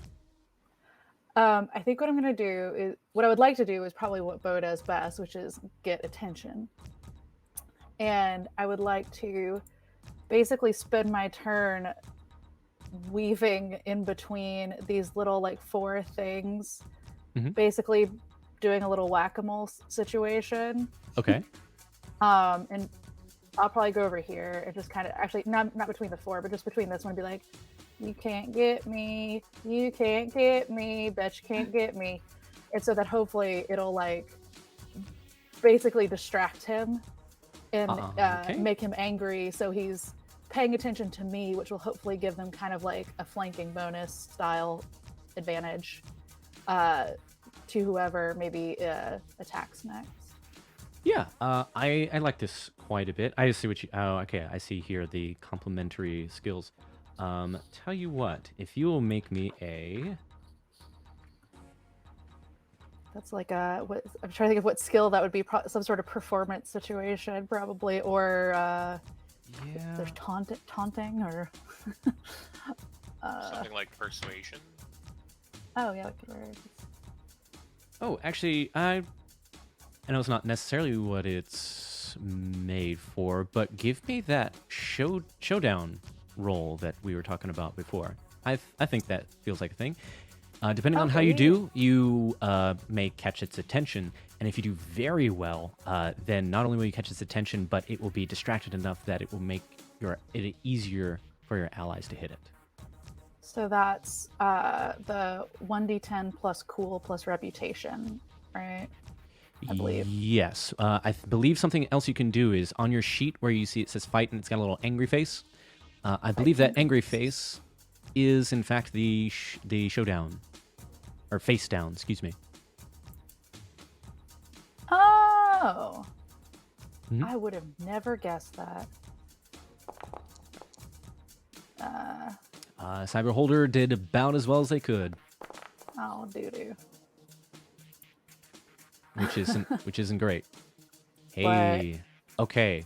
With a margin of 6 here, I'm gonna say that, yeah, you have successfully got its attention, so it'll start focusing on you. Cool. And so, yeah, I'm just going to try to, with that last little, like, poke my head out. Whoops, not that far. Poke my head out and be like, bitch can't get me. And then I'm just going to take that cover or pseudo cover behind whatever this thing is, assuming it's tall enough to hide me. It's a desk. So yeah, you Okay, could well, I'll kind of, then I'm kind of doing like a little whack-a-mole above the desk. Yeah, So, I would say that would with give you some light cover there. Yeah, with the understanding that it will hopefully aim whatever its next thing is towards me. Got it. Nice. I like that. Trying to remember this system. There's not really like a inspiration or a hero point thing. I think I can give you luck points. I can't remember, but regardless, I like that quite a bit. I'll think about that later. Patch, that is going to be your turn. Still reeling a bit from this flashbang, but a little debuffed, but not out for the count. Little debuffed, little singed. Oh, and cinched, yes. So I can't move, correct? You can move up. You can move, but if you move more than 2 squares, then next turn you can't move. Okay.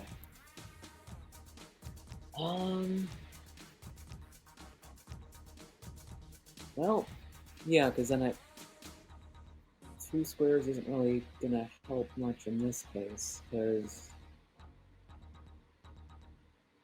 kind of trapped from the left side. Alright. I can still shoot though, Mm-hmm. I think. Yeah, you've got line of sight, so- so have at it. Yeah, alright, let's go for it. And here's another thing I'll give you. For a number of reasons. 1, because it makes sense, and 2, because I don't want us to be here all night. I think with it distracted, I think for this round here, it's not going to be evading. So this will be your standard shotgun DV, which is 13, I think, from this range. Okay. Although it's you will get a -2 because of your eyeball. Okay. I'll try Which to it make should up take for care that of it with- automatically.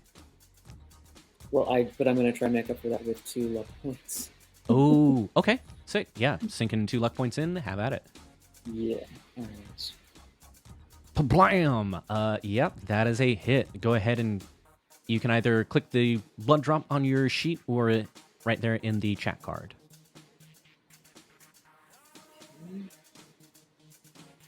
It says no tokens calculated. Great. Oh, that's yeah. Then just roll it on your sheet. Yeah. Something you can do that can help with some automation in Foundry is you can either double right click. You can double right click an enemy token to target it. It more useful in other systems, I would say. Here, it would seem like we just saw a moment ago that damage automation is not 100% reliable. Gotcha.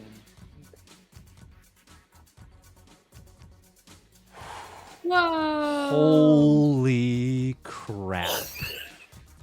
So I'm guessing that's good. Yeah. Hot damn. All right. Don't piss Can off you- Patch, man. Can you double critical damage? I don't know. Does it survive 34? Does it matter?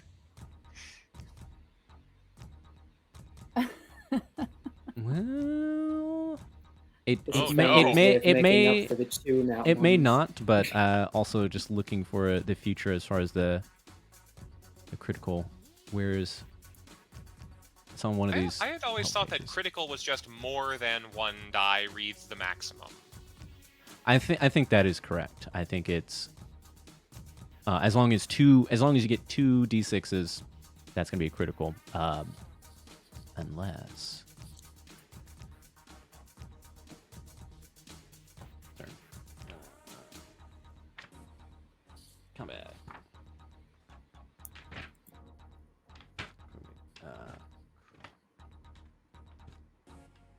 Yeah, blah blah blah.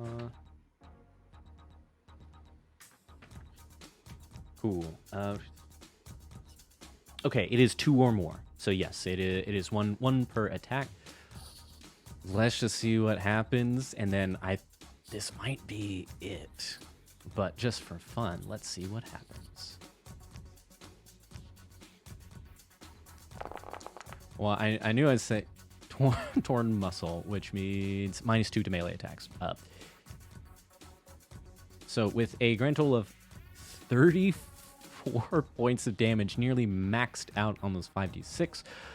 34 minus a certain amount for armor. In That's fact, for setting me on fucking fire. fair. And also, Patch, what does it look like as you just shablam this Cybeholder like it was No, that's literally paper it. target? She's just gonna be like, that's for setting me on fucking fire. And just right through. yeah, you managed to, like, it fully distracted Bo. You yell, this is for a thing. Your eyes are a little bit off, but when with a shotgun point blank, you don't really need to aim. All of these pellets here just, and like glass shattering, you see cracks forming in the security thing as it is torn apart. You hear one last Detected error. and it is no more. It had a fair amount of health left, but And as the creature is breathing out its last, Opera's just over there, his ears ringing, go, "What did you say about my mother?" no, really, what did you say? I didn't really hear it.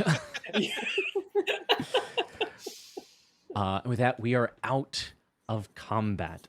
We've been at this for a little while here, but I think for a few reasons, if it is all right with you all, let's push a little bit here, and then we will be taking a break soon, one way or the other. In the meantime, yeah.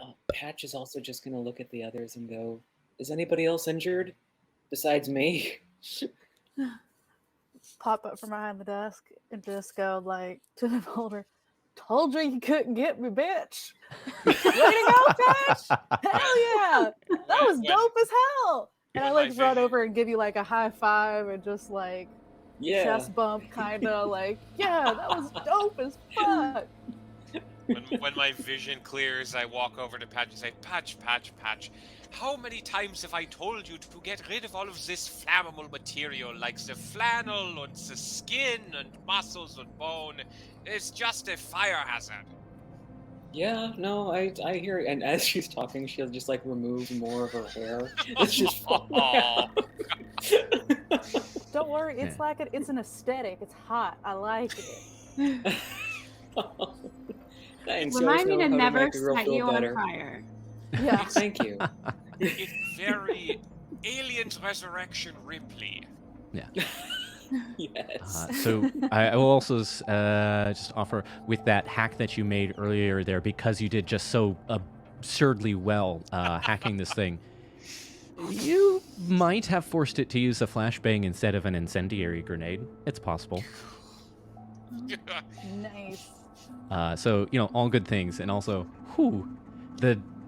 I think that's something we've are starting to realize. It's something I've heard about this system in particular. Like it, depending on how the dice fall, it can swing hard one way or the other. Because it had taken some damage, but that shotgun shot. But in Excellent. that situation, that was like so perfect just because one at a time, like each of us did a critical thing where it's like I did the hacking, Pixie was the only person who could hit anything, so she like knocked 8 points or something off of its ablative armor, and then Bo gets to shut down its tap dancing routine, and then Patch just comes in and blows it up like a pinata full of firecrackers. Yeah. Hey, really, really well done all around. Teamwork. Makes the dream work. Go team. Okay, so in the aftermath of this, there is... I've already turned off the warning lights. Also, we're out of combat. Let me end that. Okay. So here, at the end of combat, you hear a staticky voice come over, and you hear... Security system not detected. Result, threat assumed, neutralized. And just like that, you are in this chamber. So, quickly describing this chamber a little bit more. So you entered from the door to the south. That is where you came in. There is another... I'm going to zoom out a little bit for stream. There we go. Just repositioning. Oh yeah, so you came in through this larger door to the south. You do see these like 4 desks here, each of which you notice has a camera placed directly above them. This sort of what Opera has figured out, maybe like a supervisor's desk or something in the top right. You see a mess of servers, still pretty old by your standards. Opera, I would say you are particularly aware of that fact, but if this place is as old as you think it is still surprisingly advanced. This rack of servers here in the back with all the wires running to this system here in the front. You do see one other door here in the top left that has a sort of keypad sitting next to it, and a mess of other things. So that is what you glean here. I'll let y'all poke around for a bit. What do you do? Reload. Yes, you may reload your weapons. You may want to go ahead and click that, because normally if you run out of ammo during combat, it takes an action to reload. And Patch, do you have a roll ability that would potentially let you restore some of your hit points? That's an excellent question. I'm sorry. It's just a thought, because we've got like a moment of downtime, and who knows what's dangerous. I mean, I have a med tech bag. Mm-hmm.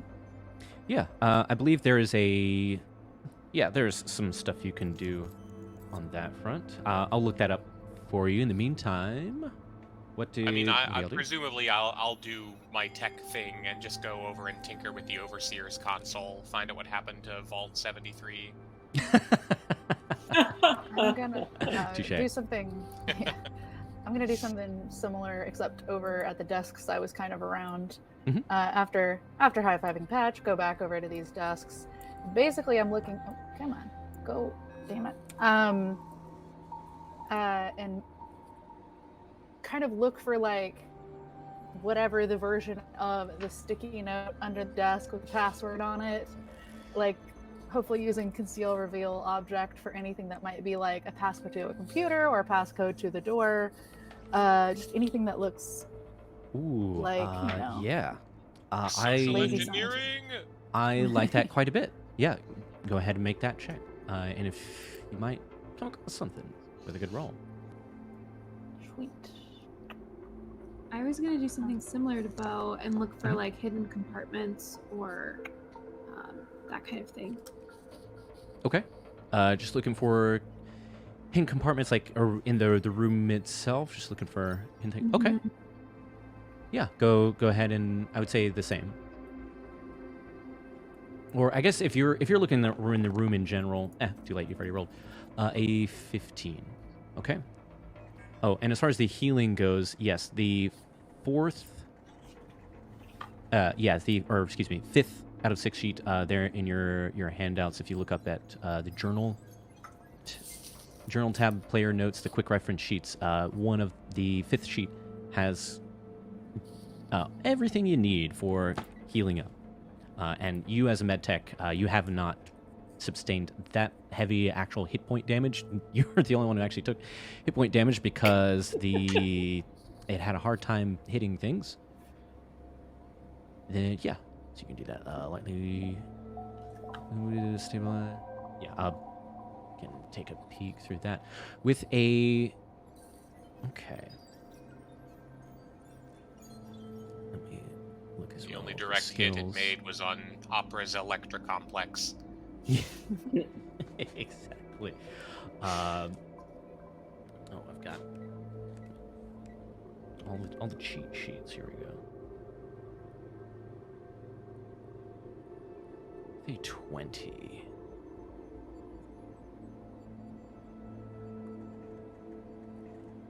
Okay, here's what I get. A 15. This was a somewhat tougher check, as you kind of imagine with all these cameras everywhere and the supervisor desk looking directly at the workers. It seems like whoever used to work here was under pretty close scrutiny. So with a 15 there, Pixie, you look around.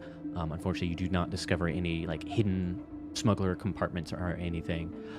With a 20, Bo, in one of the desks, two things. In the desks here, you do see what looks like some strange to you antiquated like visors or something that seems like it'd be worn in front of the eyes. And beyond that, you do find a little, we'll call it a little sticky note that has two numbers written on it, and the other two are smudged out, illegible. Did we find where they buried all the Google glasses? Right next to the ET cartridges. Yep. I was just thinking that. God, in the landfill. Mhm. Truly a crime. Ah, I recognize this. It was an ancient sign that you wanted to be punched in the face.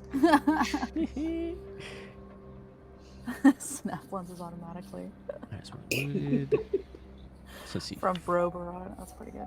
Quick fix or stabilization. Yeah, so I see that he is healing just to, so everybody gets to do a thing, like one thing here, looking for. What is this? Okay, after successful stabilization, player will. Okay, so that's healing in general, basically like taking care of like true injuries rather than like hit points. As long as you're stabilized, you'll heal HP per day equal to their body. So yeah, roll a either first aid or paramedic skill for you there, Patch. It's only DV10. Okay. I mean, I guess paramedic, I think. Yeah, So I'll just- whichever's higher.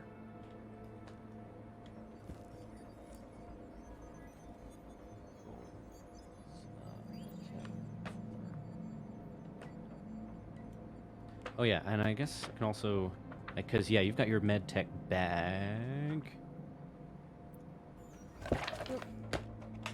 Well, nearly dropped the book. It's fine. Okay, Hello. so that is easily you stabilize yourself.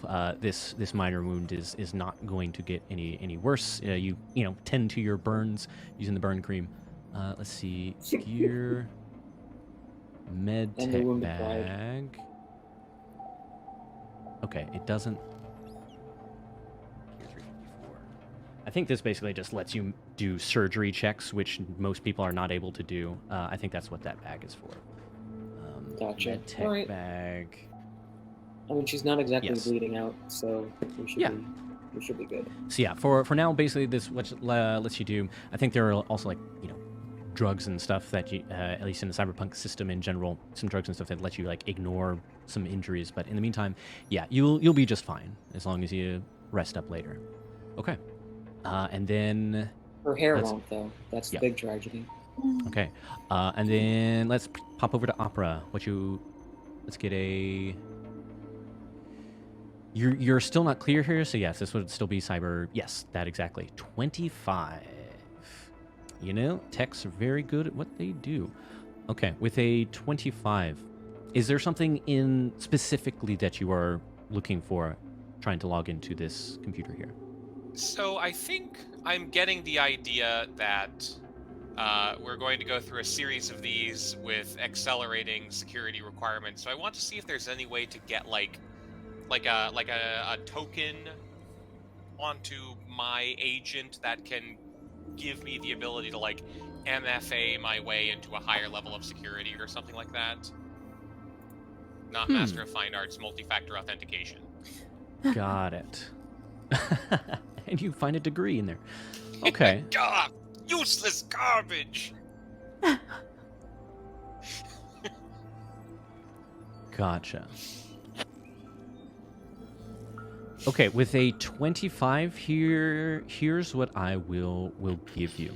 Kind of delving into the back end of this computer here, it does look as if there is. What you discover is you're not able to, whatever system that they have to like increase clearance, you don't have access to here. But looking at the network architecture here that checks for that, you're able to get enough information about it that you can't automatically give yourself clearance, but I will give you a 25. I mean, that's yeah, I will give you a plus one forward, so basically permanent +1 to kind of hacking and bluff, anything like technology-wise that needs clearance like this. It is very, very difficult to like fake to the system that you have clearance, but it is going to be a little bit easier for you to attempt that. It's, at least at this point, not impossible for you to do so. It was practically impossible before. Now you've got a shot, even with your Buckwild rolls. Okay. Well, and just once I've done that special stuff, obviously I'll go over to macro hard word, open it up, open the most recent auto recover document that somebody was interrupted in the middle of writing the last sentence of, and check what apocalypse befell this place. Cool. Yeah, that works for me. You look at the last documents here. You don't find any, audio logs as far as, like, they are coming, the drums in the deep here.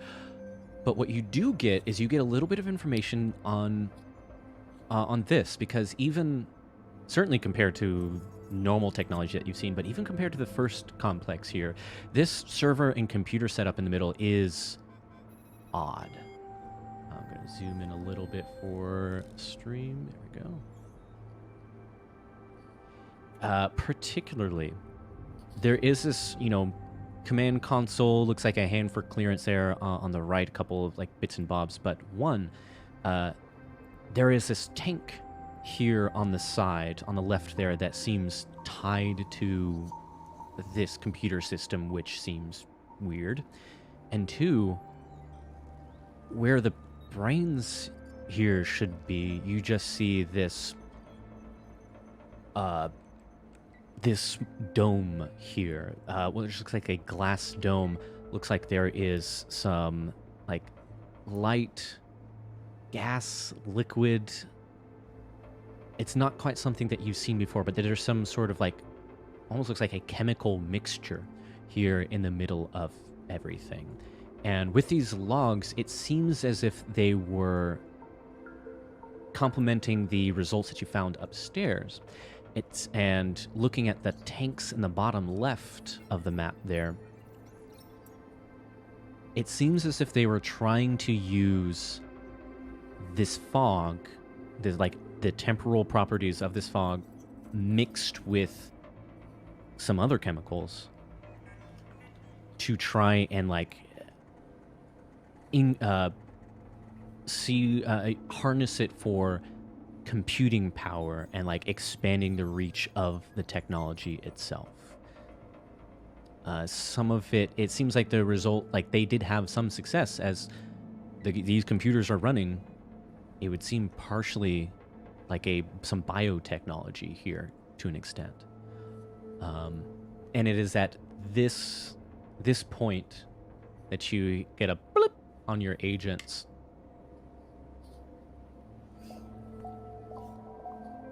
Well, it would seem that you were successfully able to take care of the security here. I'm glad to see that. And the little eye on the screen looks up at you here. Oh wait, no, it was Pixie. You said you weren't very happy before. It would seem as if your mood, your happiness has improved. We ourselves Thanks are to you. happy to see the result. Well, I do apologize that I was not able to render assistance in this matter. However, if you would...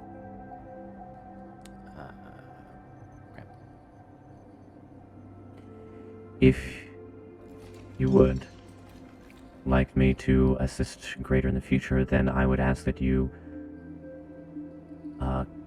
comply with my earlier request and help reconnect this system to my own network. The more capabilities I receive, the more capabilities that I reconnect to, the more assistance I might be of you. To you all. Happiness, after all, is the highest priority.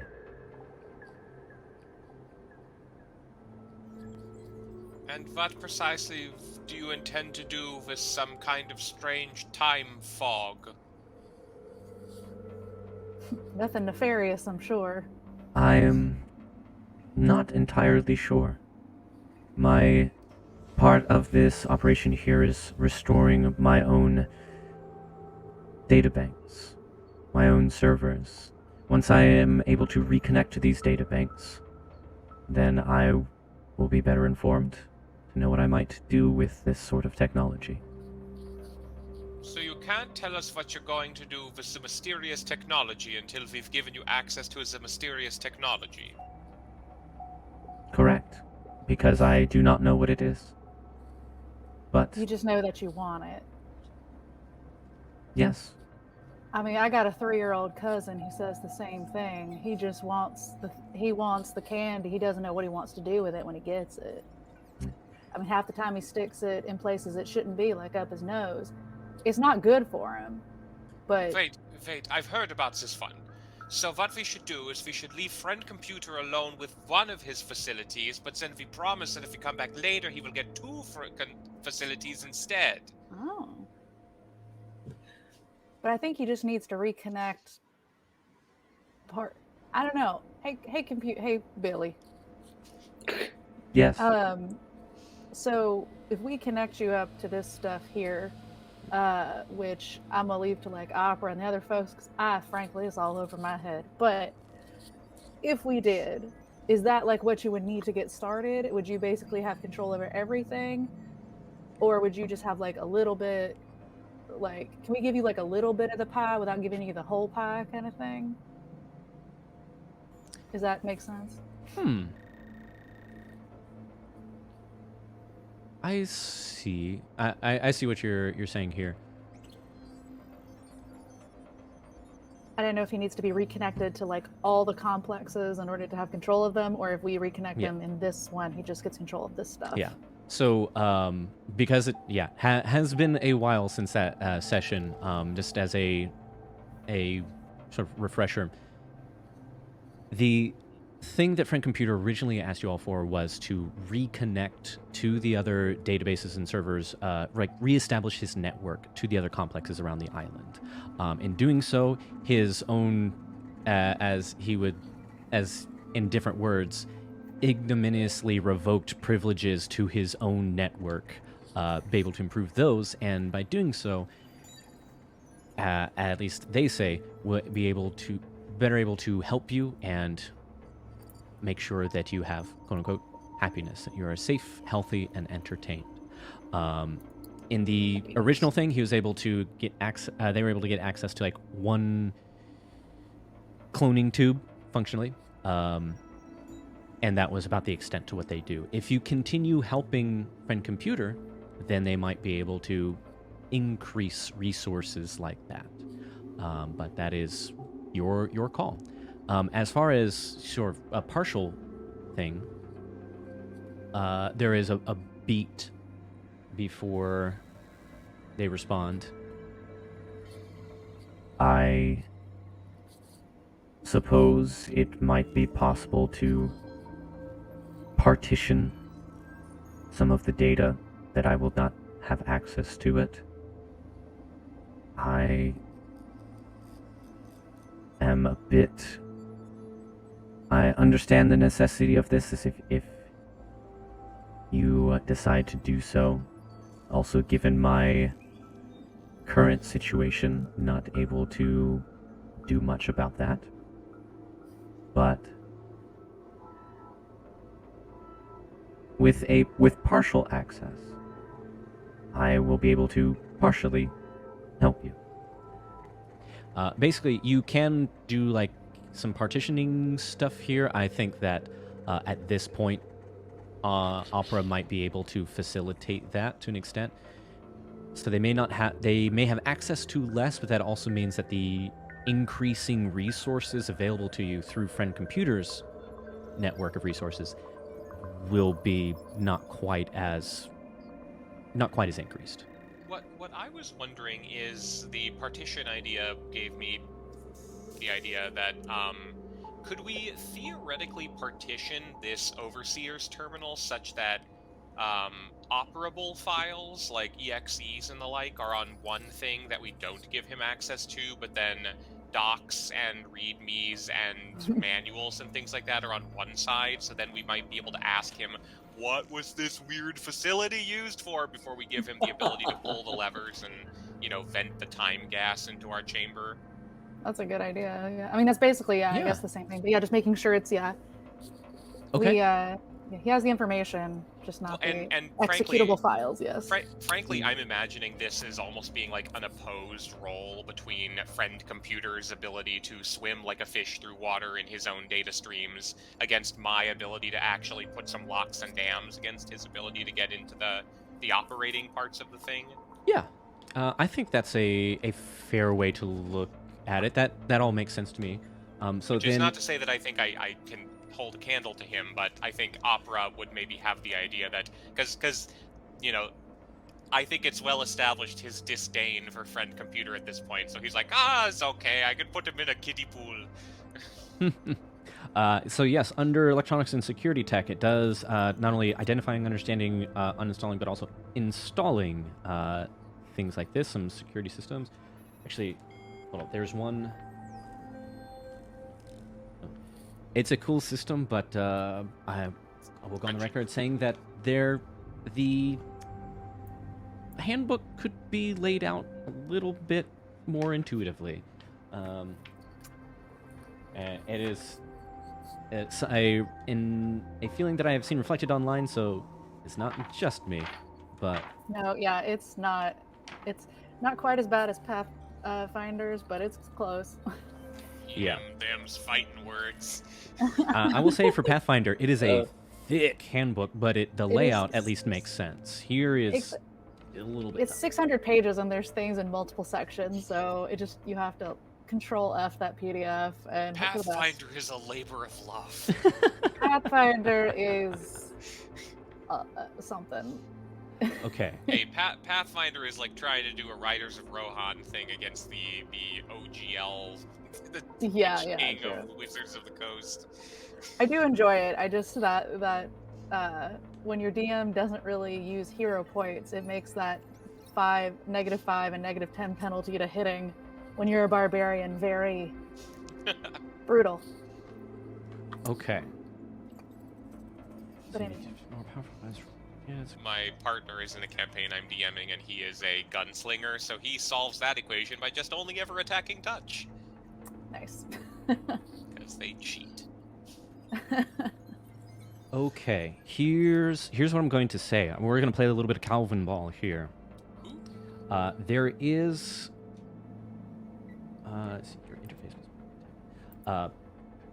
I know you're not a full-fledged net runner yet, but kind of going into like software and like leaving back doors and traps, and like there is a whole section on net running.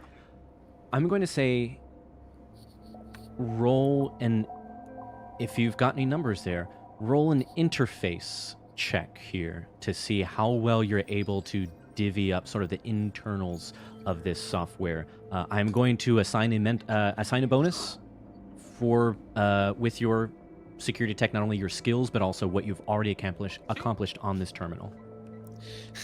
Alrighty.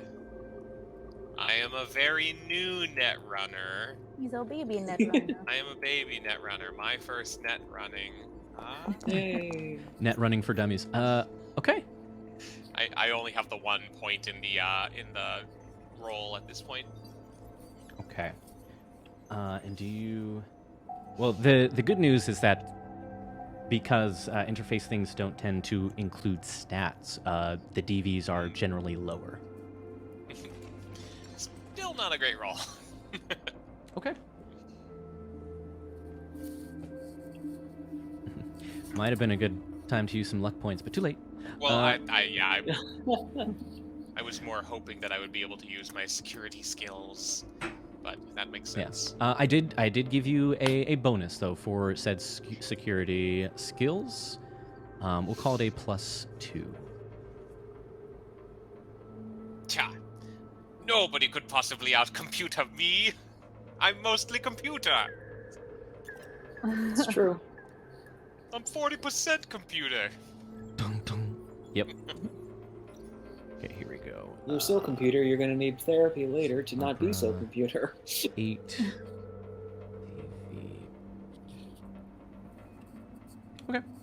And this is also doesn't automatically mean that friend computer is going to instantly try and break this partition, but it is in place. You feel confident that it is there. Okay. I've done the equivalent of when you put like a roll of paper towels in a hallway and put a cat at one end. They're like, I could go over that, but this will be beneath my dignity. Yes. So okay. So you've partitioned here.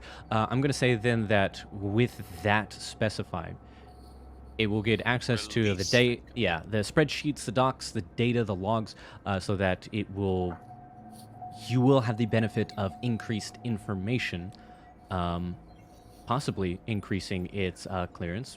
We'll get to that in a second. But any sort of exe files, anything that it could like do, whether at this complex or another, I'm going to say is at the moment unavailable to it. That this does also mean that increased access to helpful things like cloning tubes or what have you is also not going to increase at this time. Okay. We're all right with that, probably. Okay. Then at this point, so you install the partition, and do you hook Billy Bass Mouth friend computer in? Completely confident in my skills, I connect him and say, all right, chop. I'm not used to having to negotiate with my computer programs. Okay. So you head back to this main console here and hook in the friend computer into the system. And where is he? Yes. So at you hear some whirring, and finally you hear a Establishing connection. Establishing. Establishing. Errors. Errors incurred. Corrupted data. Please contact your supervisor for troubleshooting. which is when friend computer speaks up.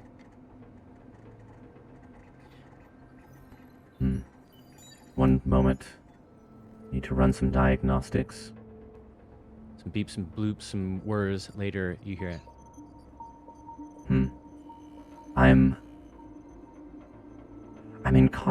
not fully connected to the system, but I am in contact with it.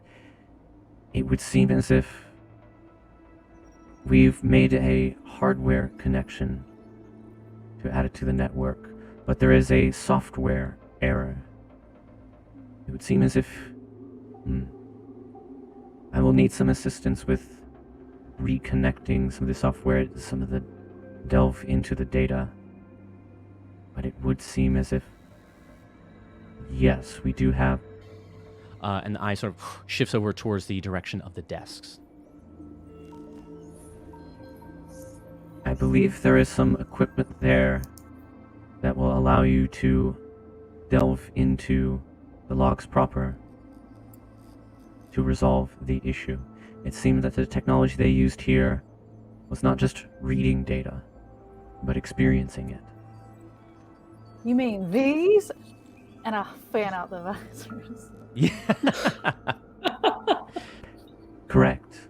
Those workstations will allow you to delve into the data itself and resolve the issue. Nailed it.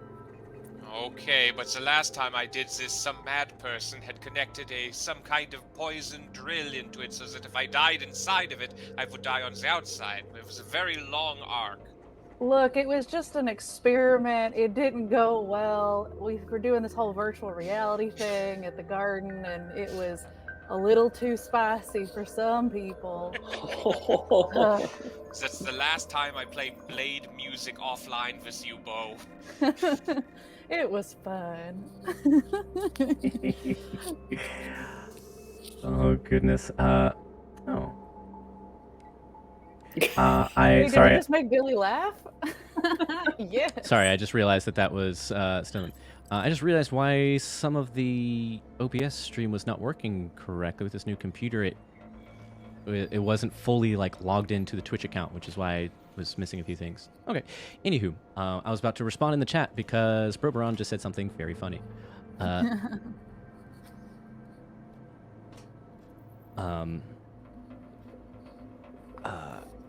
Sorry, I got fully distracted by all that. You're good. So we were pulling out the what was the last- visors. Yes. Pulling out the visors to read it, and you said, "Yeah, it's like a thing you have to experience." And then me and Opera were just cracking jokes. Okay. Cool. Yes. Oh, then now I remember what I was going to say. I will do what I can to smooth the transition for you. So it is hopefully less jarring delving into the data in question. I have isolated which directory of data the error seems to be stemming from. Once everything is corrected, then the data stream should resume, and I will have full access to the information here.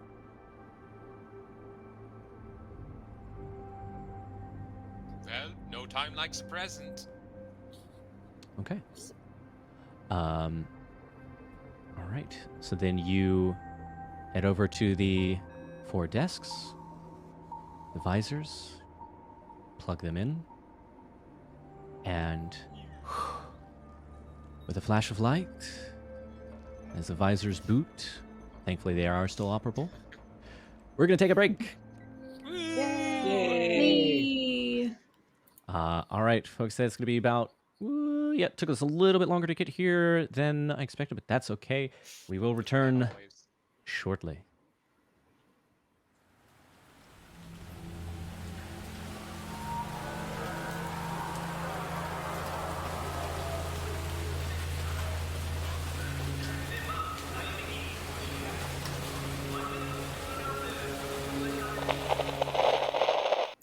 And we're back after our break.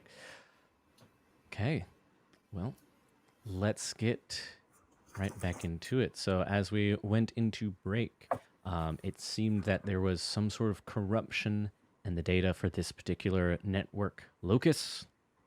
Friend Computer seemed to think that delving into the data itself may help resolve this corruption. And so, they sit at the desks, flash of light from the visor. There is this sort of, not necessarily like painful, but like all like unpleasant sort of tingling sensation. First, you see it's as if your eyes open, waking from being asleep, and then there's a crackle, another tingle. You start to hear things, then you start to smell things, and then you feel air moving on your skin. This is quite immersive. And what, in rough order, what you've got is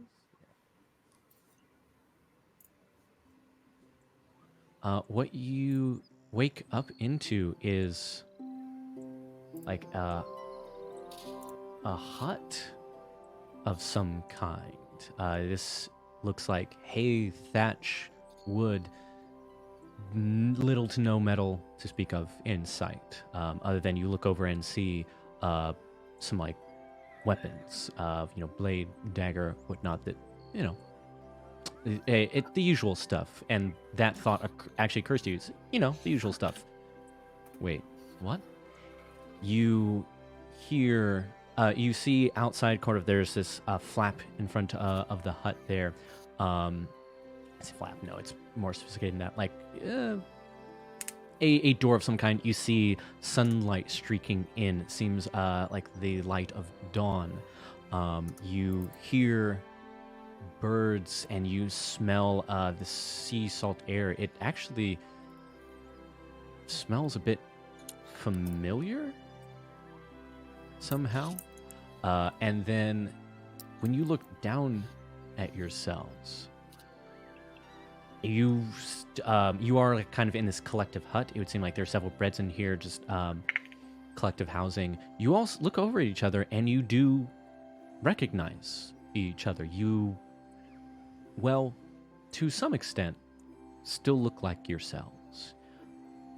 But something is, well, several things are different. For one, your clothes are like approximations of you tell me whether or not you have been privy to information of what came before what you know in Echo Center and everything. There is some information, but not a lot. Like not very much information at all. You may or may not know a few things just growing up in the world as you have that, long time ago, like children's stories growing up, like there used to be this thing, it used to be magic in the world where you didn't need technology to do things, you could just do them. And some of the children's books that you, scant few children's books that you may or may not have come across, you look like, maybe not quite as exaggerated as those illustrations, but you look closer to those. Your clothes are the same style as what you're used to, even some of the same colors, but the materials are far more mundane. There's, this kind of clothes rather than things made out of technology. I won't speak entirely to what how much your wardrobe has shifted. I will leave that to you. But something else you notice as well, any sort of cyber enhancements that you are used to, like your cyber eyes, hair, skin, anything like that, it seems to have like melded into a more naturalistic sense. You may just have a very striking eye color or unusual hairstyles, hair color. It is all very much resembling what you are used to, but like someone has turned back the clock dramatically. And I will say, yeah, I'll give you a little bit more information before we do some fresh introductions. Is that there is, even everything looks, I mean, rustic is putting it mildly, ancient. But there is, after a moment, a little bloop, bloop, and Frank Computer may or may not chime in a moment, but there is this sort of like data overlay. What I will give you for now is that amongst some other information I'll give you in a moment, something that strikes you is the date. It has a year on there. It starts to populate itself. It seems the full number is not intact.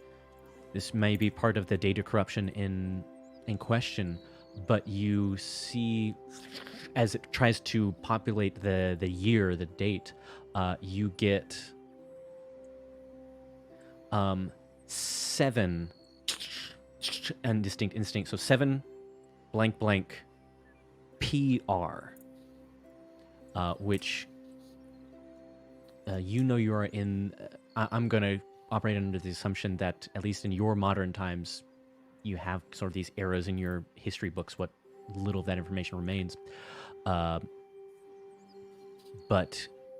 I would say between the data that follows up with that, as well as maybe you know inherently, this is somewhere between 8 and 900 years ago.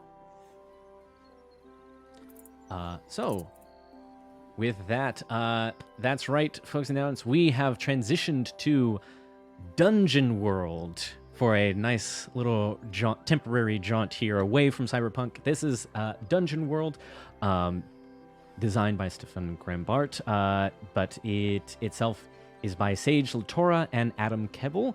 I'm pronouncing those as best as I believe is correct. But yes, this is a powered by the apocalypse system. So rather than our D10 Cyberpunk thing, powered by the apocalypse, if you're not familiar, has some great systems there, like in addition to Dungeon World, like well, the original is Apocalypse World, hence this system powered by the apocalypse. But if you've ever played Monster of the Week or Monster Hearts, or any number of Roll 2D Blades in the Dark, I believe is one as well. I will talk about the system in a moment, but for now, let's do some introductions here. Your names will be the same, because that will just be easier for every single one of us. Names will be the same, but we've got some new classes. So let's stick with the order we usually do, unless we've got any objections.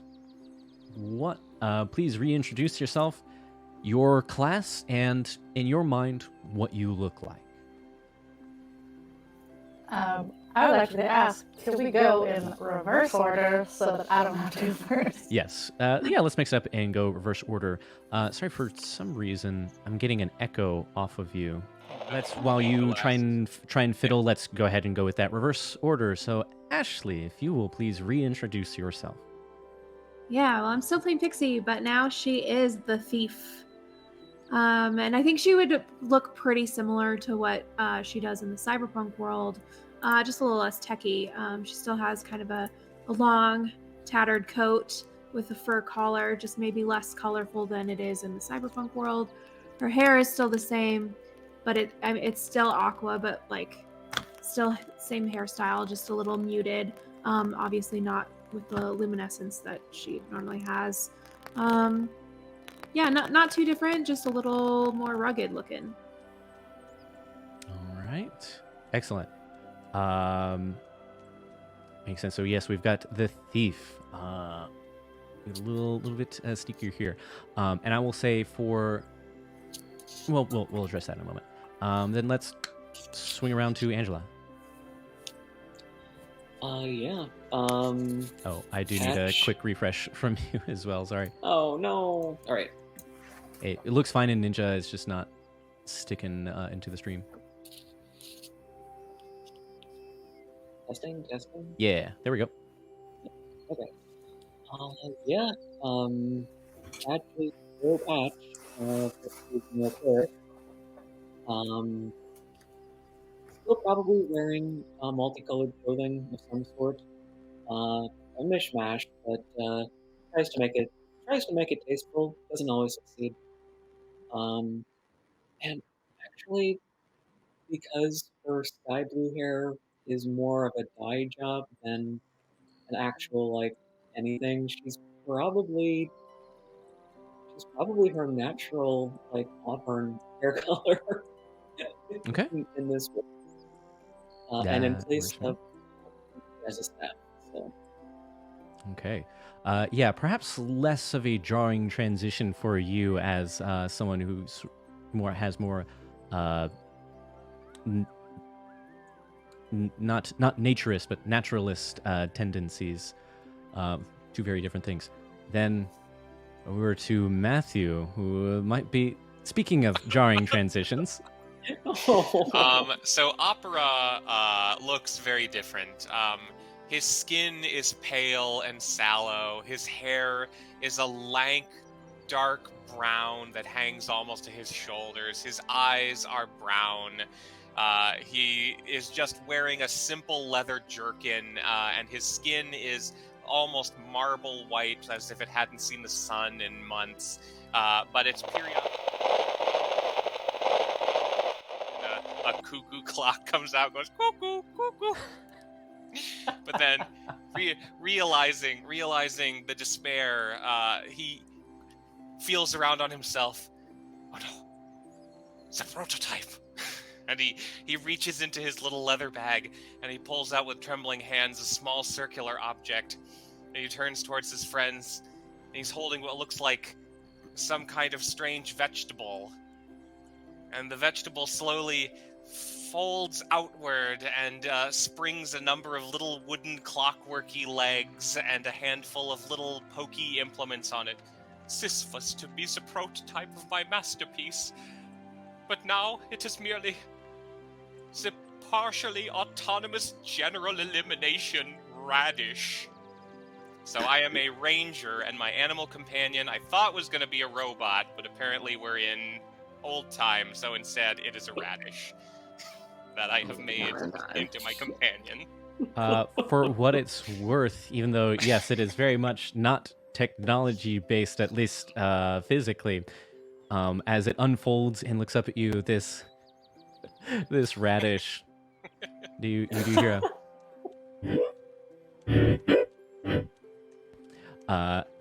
So, little buddy. We will have revenge on friend computer. it just curls up when you sort of like comfort it. It just curls up and starts like this weird purring. Okay. So we've got thief, cleric, ranger, and let's see for that. Oh, that's perfect. No echo. Yay! Okay, good. Yeah, so you kind of look over and Bo definitely looks, I mean, Bo's always flashy, and that has not changed really, but it's definitely in the style of his surroundings, with one kind of exception. Basically just imagine Jasker from The Witcher, but like no shirt, just the kind of poofy pants with some like sexy boots, and there's like lacing over the crotch too, but up top it's a chainmail bra basically, with the same shoulder pauldron, and like instead of the cowboy hat, the neon cowboy hat, it's like this huge hat with like a feather coming out of it, and he's just like standing there and is like, look what I found, guys! Wow! Ow! Swords hurt! Wow!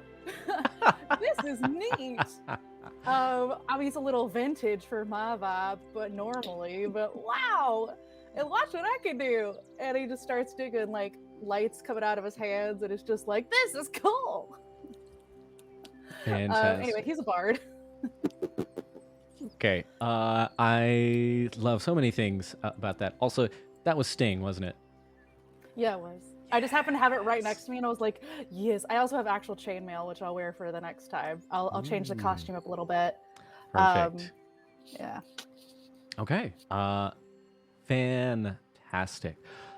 Okay, so with you all introduced to each other, we're going to have our first roll here collectively. So as you are start to acclimate to your surroundings, this data feed keeps going by your so you're privy to some of the information here, and it goes kind of faster and faster and faster, but even so you feel like you're able to digest it, to read it, but then it just keeps going and you start getting a little bit of a headache here. I want right, I would like everybody to please, yeah, let's do a defy danger roll here. So as you get sort of sensory information overload here, please roll defy danger. So that is, I'm going to say defy danger using wisdom, since this is mental fortitude. So roll 2d6 and add wisdom. Opera is still paralyzed with horror. Yes. And as far as, you know, this would, of course, be the modifier. Thankfully, on all of your sheets, it does tell you what the... Oh, wait, yeah, it's already populated in sheets. Never mind. Ignore me. Most of them, anyhow. Yeah, it says if you don't have it already populated on a sheet, it has the modifier for your numbers just hiding up there. Okay. So, I'm actually going to have to use my notepad instead of Foundry? What? Yes, for the audience, decided that it would just be much easier to eschew Foundry for now for this jaunt. So, one by one, what did we get? Ooh, that's I got a 6. okay. I also got a 6. Yowza. And then Ash and Opera. So that was a 2 from Opera? Oh dear. He is despondent. He is distraught. He is a fish out of water. I do like when the dice agree with the storytelling. And so that was a 6 and 6 from Bo and Pixie, and a 7 from you, Patch? Mm-hmm. Okay.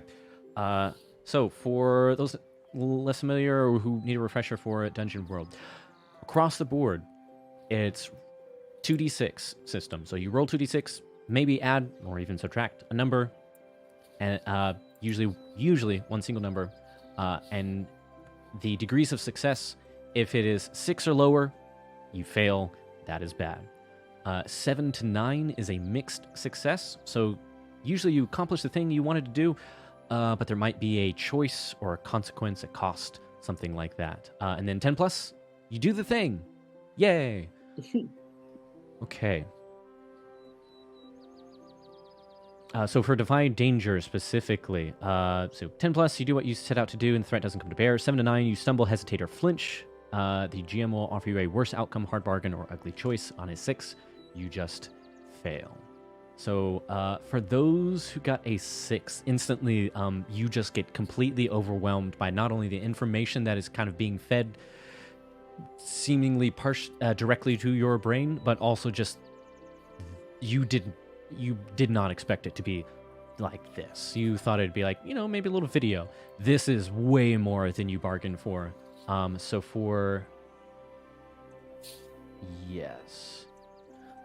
those who failed, our 6s and the 2s, go ahead and take 1 harm, ignore armor, and you will be, for the time being, afflicted with the yeah, this was wisdom based, so I will say the confused condition.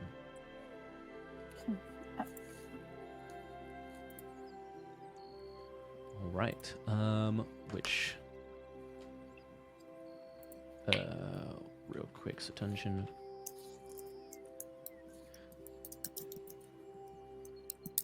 As I remind myself what that does. Confused? Yeah, confused. So it's ears, ring, vision, blurred. Ongoing -1 to wisdom. Yeah. So yeah, until that, you know, it is temporary for now, but yeah, -1 to wisdom, and you're just a little bit out of it as you're trying to sort through all this information. And that is sort of the worst of it passes, nosebleed here. Things that you are now aware of. You are, and that's the familiarity of the smell now makes sense. You are still on the same island. You are on Kof. Just many hundreds of years prior. I'll just for the visual of it, as you go to open the hut here, you lay eyes on this settlement here, which you now know to be called Brackville. Brakville.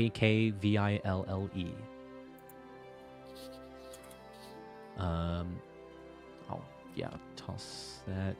Oh, I'll actually, for once, use the OBS chat there, OBS Ninja chat. So Brackville, that is where you are. This is as far as you're aware, at least the data is telling you, this was the first outside settlement on the island ever. And as you see this large sort of golden statue in the town square and the settlement square of what looks like you have not seen a being like this before, but it is this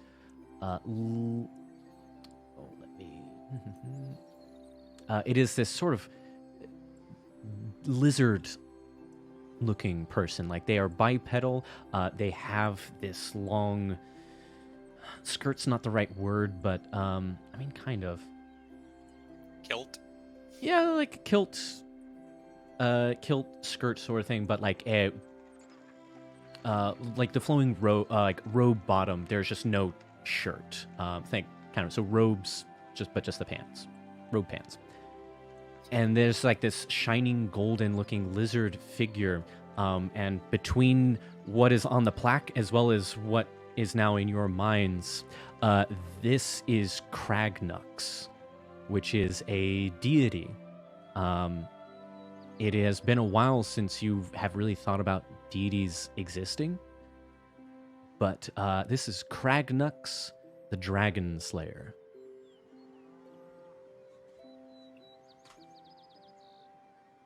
I'm going to kick him right in his Cragnux. Hey. How do we get out of here? And so for you, Patch, as you are somehow inherently aware of your abilities as a cleric, you know that you are a cleric devoted to Cragnux. You are a cleric of Cragnux, and for now, what you need to know is that in addition to being directly involved in the founding of Brackville here, the religious organization is known as the Friends of Cragnux. And the primary tenets, what Cragnux is all about. Point number one, protecting the people of the realm from draconic threats, specifically Tiamat, which you know to be a powerful 5-headed dragon deity, evil. But for the moment, you know this. For the moment, Tiamat is not present in Quelmar. And that is hopefully how it will stay, if Cragnux has anything to say about it. And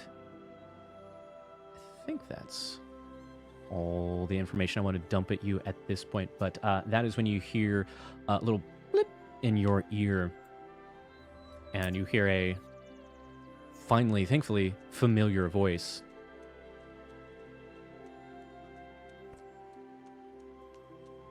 I hope that things are not too overwhelming for you. I did what I could to smooth the transition. But I temporarily am borrowing data of figures that used to inhabit this time. This is based on the databank, what this Brackville settlement used to look like many hundreds of years ago. People will address you, as they are familiar with at least who you... I was about to air quote, but I guess he can't audibly air quote. So you hear a slight shift in tone then. People recognize you as the original beings that you are currently inhabiting. Out of character, this is also so we don't have the just over and over, who are you? Because that gets old fast. Yeah. So you know that you are basically inhabiting original people reconstructed based on the data, the history in the data banks. But you can still use your original names. Because Friend Computer handled that for you. We have Babel fish in. Yeah. Have what? The Babel Babel fish. fish. Oh yes, exactly. Read a book, Jonathan. Yeah. Oh, watch a okay. movie. I just did not physically hear what you said. I know, I'm somewhat familiar with the works of Douglas Adams, but Yeah. There is something in the vicinity of this point in time that is causing an interruption of the data stream. If you can locate it, then perhaps we can restore the data banks. and that is when you see approaching you from across the square. You see a wave, a human who suddenly you like. It's still a sensation that you're getting used to. Certainly for three of you, this woman named Quintis, Quintis. No, Quintis.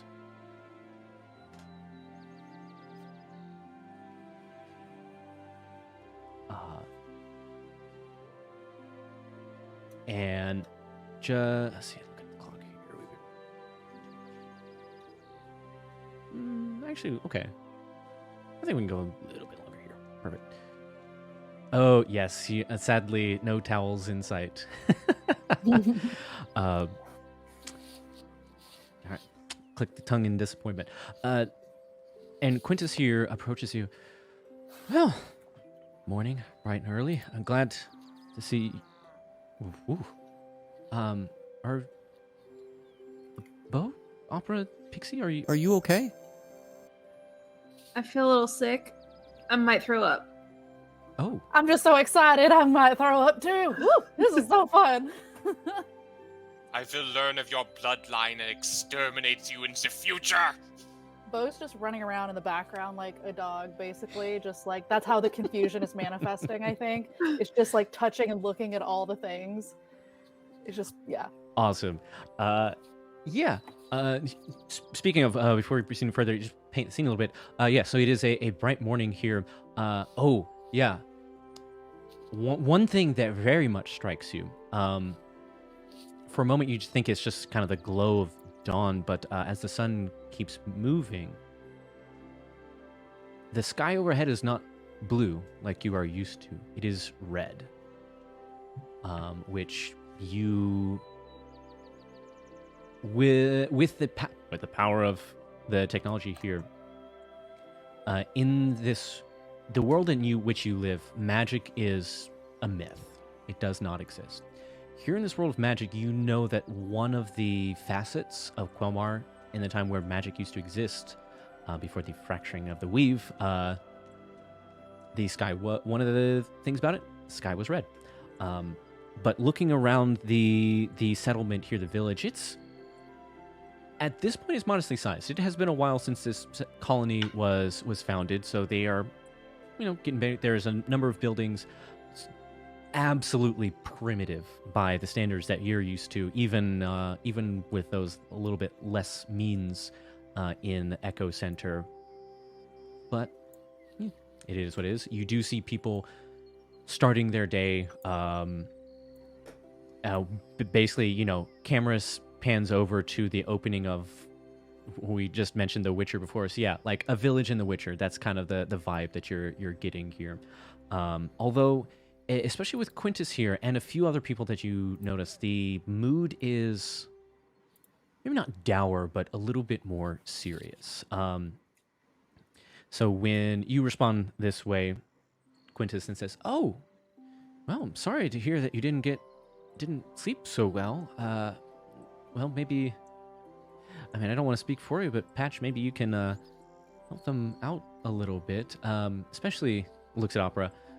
Especially, not really sure what you meant about that comment, but yeah, no, nightmares can really get to you. Especially, well, I know I'm feeling a bit of anxiety myself, but thankfully we'll get all out in the open. I'm sure you've got a few breakfasts to tend to and whatnot, but I'll see you at the meeting just after that, okay? And you're like vaguely aware that, yeah, there is some sort of like leaders meeting here in town that you are attending today. What do you do? Yeah, we will see you there. Good. Right. And it gives you a thumbs up, and does have like one kind of unsure look in Opera's direction, because that was a very unusual thing to say, and then walks away. So, is there anything y'all would like to kind of check out, get up to before this meeting? I'm gonna Is check there- out Opera, make sure that he's okay. Is there a town? Mhm. That way, like, there's like shops and stuff around us, or like Yeah. stores and stuff. I would say it's not like a thriving marketplace, but I would say there is like just the beginnings of a commerce place. Like there's a I take that back. Like there is a kind of like a very small market area for, you know, people who go and fish on the coast to be able to, or on the river to be able to sell those, or yeah. So everyone in this town can kind of buy from each other, help each other out. Plenty of stuff to do. Not a lot of leisure or luxury times at this stage of development. So I think the first thing that Bo's doing while he's running around in the background is just like touching things and like licking things and being like, can I taste it? Can I eat things here? Can I touch other things here? Can I like full just like trying to figure out, I don't know how long confusion lasts, but I think he's also just very excited, but he's doing all of the things just to see what works and what doesn't. Okay. Yeah. Yeah. I would say I don't think this is a role here. None of these moves make sense to me. But yeah, like you run around, like start tasting things, and it actually tell you what. Let's continue to play Calvin Ball just because I like using it as a mechanic in just about any system. Go ahead and roll 2d6 for me as a luck check. Luck check. Do I add anything to that, or Nope. Just a straight Okay. 2d6.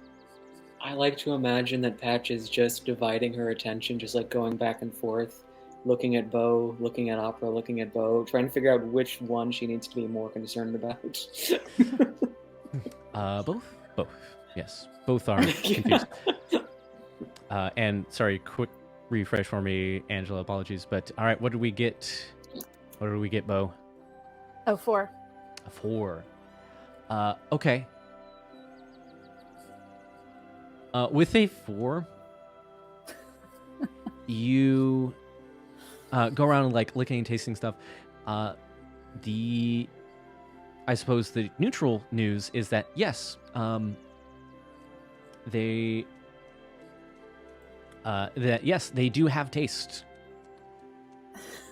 Some bad news here is that it is wildly mismatched. Like you have not tasted all of these things before. Like there are like fruits and like especially then sort of like the fruits, the vegetables, like all the root things you have not really tasted before. But some of it you have, like you've had fish before. That does not taste like fish. Like everything just seems wildly different, wildly mismatched to what it should be. And also with the 4, it does not taste particularly good. I'm gonna say was not expecting to make this many defy danger rolls here in town, but yeah, go ahead and roll defy danger constitution, please.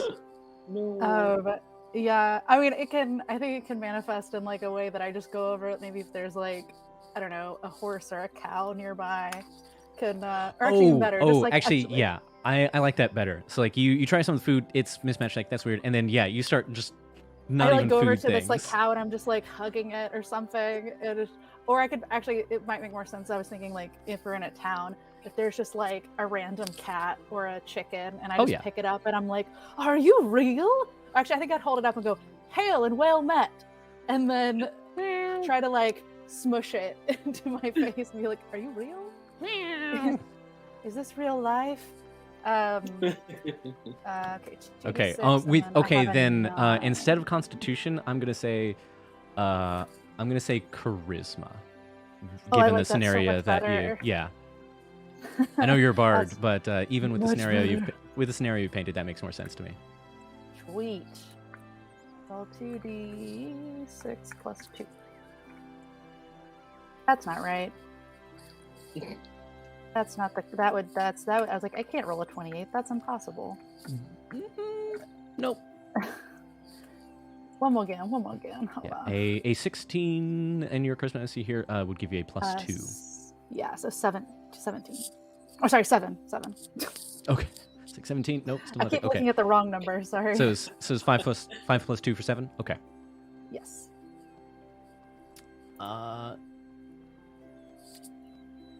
Okay, then with that. That's a neutral success? A mixed success. Okay. I know exactly what's going to happen here. So you just press this cat into your face, and surprisingly, it seems to kind of wiggle for a little bit as you're holding the cat, but then you do hear a little bit of purring here. It does not just outright scratch the hell out of your face. But what you do hear after a few seconds of hugging the cat, and you feel the warmth, you feel the hair, you feel that purring there. Feel and hear that purring. But after a little bit of this, you hear, "Hey, what are you doing with my cat?" And you see this kind of like older woman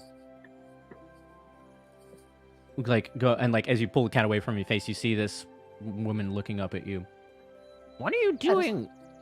Just hold the cat up by the paw and go, "Hail and well met," with the paw. I think the cat's like fucking off. Yeah. It is, the cat is starting to lose patience a little bit now that you're like moving its limbs a little bit. "Let go of Mr. Flapjack." And takes the cat from you and gives you like a very... Just trying to grab my... "I don't know what's into you here today, Bo, but..."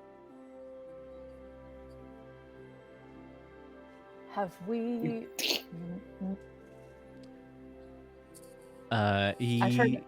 Sorry, go ahead.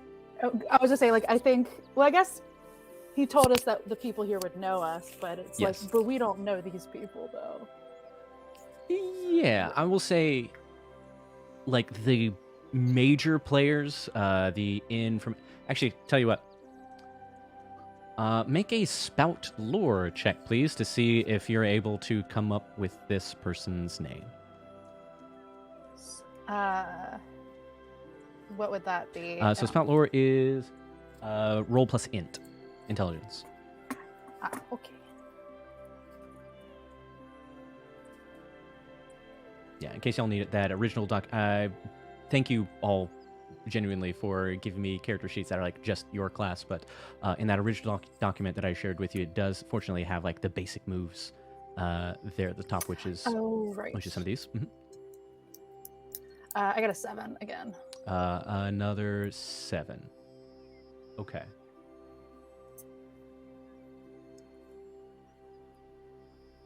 Level 1. Level 1. Okay. Got it. So with a on spout lore, 10 plus, GM tells you something interesting and useful about the subject relevant to your situation. 7 to 9 will only tell you something interesting. It's on you to make it useful. The GM might ask you, how do you know this? Tell them the truth now.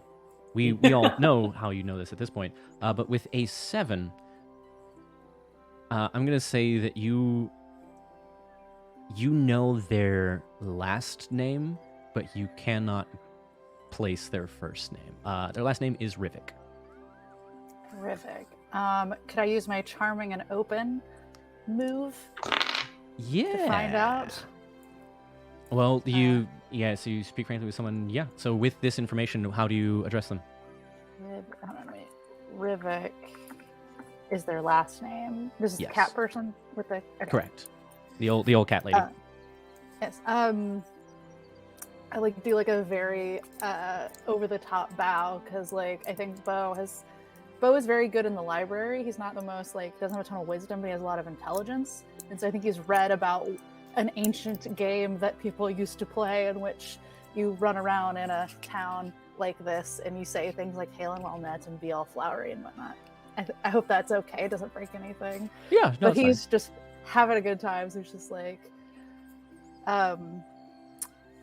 my dear madame, I am so sorry. I seem to have misplaced your first name in my noggin, and I do hope you might be able to enlighten me. I'm sure it is as lovely as you are. You see this sour look deepens. And yep, I'm absolutely going to give her an old lady name. It's Agnes. I made the sure, they've got it. I made the special dessert bread for your birthday. These kids these days know. So with that charming opening, then I get to answer. They have to answer truthfully, which they have, and then I get to ask you a question from this list back, which you must answer truthfully. And in this moment, I'm going to say the question that Agnes here is going to ask. How can I get you to never touch my cat again and get away from me? Well, to get me to never touch your cat again, your cat's gonna have to stop being as adorable as it is. Impossible. Exactly. To get away from you, though, you're gonna just have to stop being so charming, Agnes.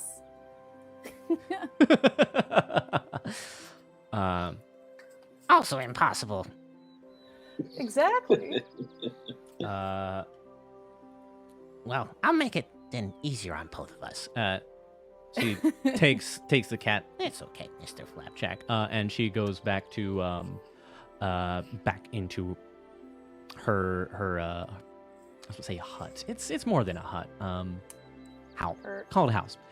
Goes back into her house. This basket of you do see this basket of flowers, kind of like of wicker hanging from her arm, and she goes back inside here. Cool. Okay. Very good. Any other business before the meeting? Correct. Mr. Flapjack is absolutely now canon. Oh, it's in my notes. Yeah. So as this is all going on, Opera is trying to settle himself. He's focusing on the atoms of iron in his bloodstream, remembering that there is still some metal about him. And as he does this, he's like the Rambo in the jungle, getting serious, tearing sheets into strips, tying a headband around his head, putting boot black under his eyes. He makes himself a crude spear and fashions himself a simple wooden bow. Disgusted at the lack of explosive ammunition available to him, and he is ready to get this over with as quickly as possible. Excellent. You go on full Rambo, full Kurtz, and yeah, get yourself ready. You get fewer weird looks from that than you might expect. Yeah. Okay. Pixie, Patch, anything? Pixie's just kind of trailing behind everybody. But so I don't know if I've mentioned this in past games, but the Margot Magic Act is largely based on magic from history, right? So they don't know a lot about what magic was actually like when it existed in the world, but it's their approximation. So it's techie and stuff, but now that she is back in this like historical era, she thinks that everybody has magic, and so she's trying desperately to cast something. So she's waving her arms, doing whatever she can to try to conjure something, and it's not working. Okay, I love that very much. The magic act being based on like historic magic is fantastic. Okay. Yeah, you do wave your arms, at least based on the motions of your magic act, and correct. No, sadly, nothing happens. Just gonna have to rely on my own talents as per usual. Yep. All right, and Patch, anything? Patch is pretty much, she's going to look over at Bo, who's been licking things and grabbing random people's cats. Looking over at Opera, who's doing, yeah. And looking over at Pixie, who's like going. And yeah, she's going to try and now keep her eye on all three of them. But she's also subtly going to reach back and make sure her hair is all there. It is. There are, at least in here, there are no charred missing patches. Okay, Unintended? Very good. Just going to take a sigh of relief. Very good. And quick aside, just because I did glance over y'all sheets briefly just to kind of see where y'all were coming from. For you here, Patch as a cleric, I believe you can pick one more first level spell. You get 2 of them, if I am reading Commune correctly. So yeah, your own level plus 1, none of which is a higher level than your own level. So yes, you can pick 2 first level spells. I see one picked, so whichever other one. I thought we were all level 1 though. Correct. So Did you get one. You get your level plus 1. So you get 2 first level spells. Okay. Mhm. Got it. So yeah, doesn't have to be done at this very second, but just so you're aware. Okay, so then with all this, you keeping an eye on this squad here, you do grab some quick breakfast. There is still some in this colony, this settlement here. There is still there is burgeoning commerce and like trading, bartering, that sort of thing. Actually, excuse me. I would say, yeah, it's closer to that, bartering. Like, there is some, like, breakfast that is being made in kind of like a sort of public kitchen sort of setup going on. It's like there are people making food for the settlement here with the understanding that, everyone pitches in here to make this all work, as this is just early civilization. You head to this meeting here. That is, yeah, we'll switch that in a second. So you head into the largest and oldest building in the settlement here, the church, the temple dedicated to Cracknucks. And when you head inside, there are pews. It's bigger than any other building here, but this is not the Vatican by any means. There are some pews, the usual trappings of a temple, a place here, and a similarly significant, slightly smaller version of that Kragnux statue there standing at the back at the altar there. Is it also made of gold? It also appears to be golden, yes. I just want to walk towards it and touch it because it's been so long since I touched metal. You get that Oh. cool, reassuring touch of metal there. I almost understand why they base economies off of you. And Can I ask you... you a quick- Sorry, go ahead. I just had a quick question. Mhm. How many times, I was trying to look for it and I couldn't find it. How many times can we use our starting moves? Is there any limit, or is it as many as we want to? As much as, unless it mentions a limit, then it's as much as you like. Basically, unlike some other like D20 system, so this is Dungeon World. It yes has that fantasy, but like unlike D&D where there's usually kind of a cap on abilities. For these starting moves, you can use those as much as you like. It is a far more narratively bent things. Far more narratively bent system. So like, yes, you can spam things, but like as long as that narratively makes sense. You can't just say sit on this. I'm gonna not.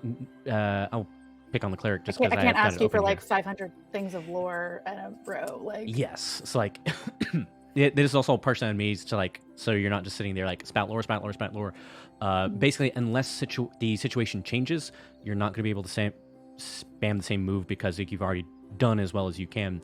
But also on me to keep things moving so that we do encounter an evolving situation. Not everything is going to be solved by rolls. I've done a few so far, partially because it kind of makes sense, and two, just to get us used to the system a little bit. But there's no like skill checks exactly.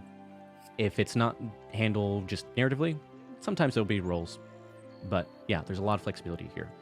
So here inside, I neglected to get a... Whoops. That's not crap. That is not the button I meant to hit. Okay.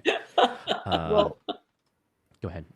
With relation to that last question, or Provost, before I just want to do a thing real quick while he's feeling up the metal, does the confusion state, does that count as an enchantment on... because I have this thing which says their mind is shaken clear of one enchantment. Does that count as that?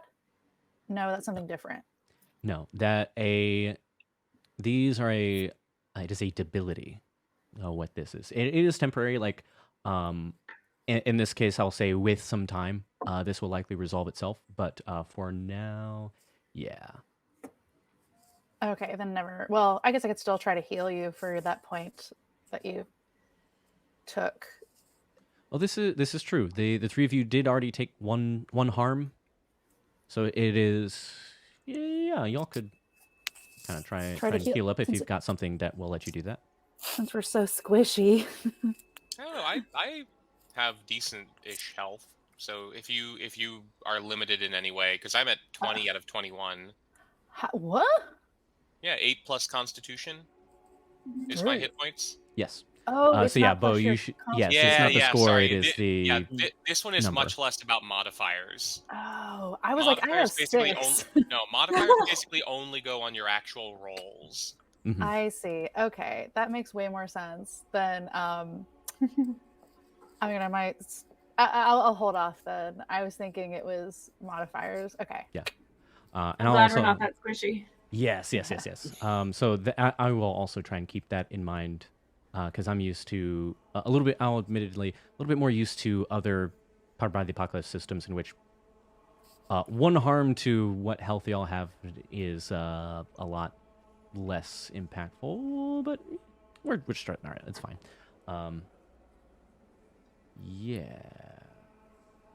I think the counter to that is like if you do level up here in the system. Oh, that's another thing.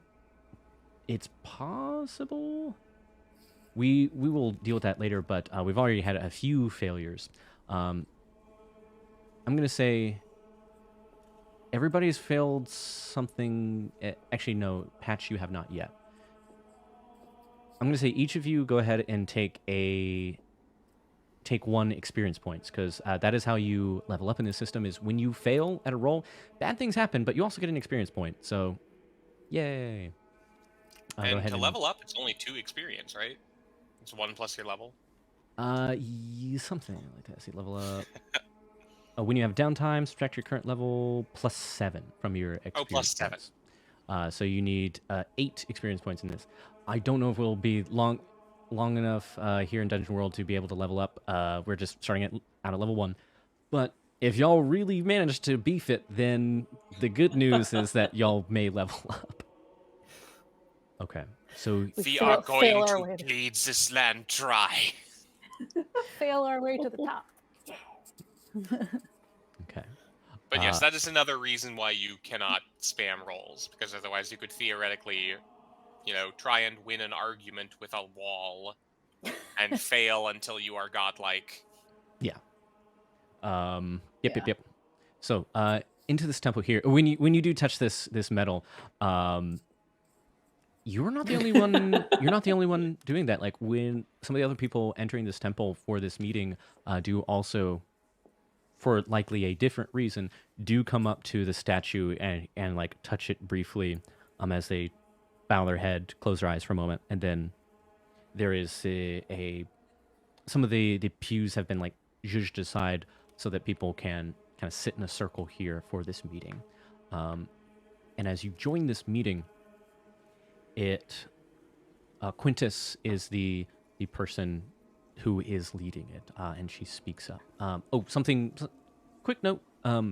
Yes, all of our, though it was not, I suppose I left that up for the players to decide.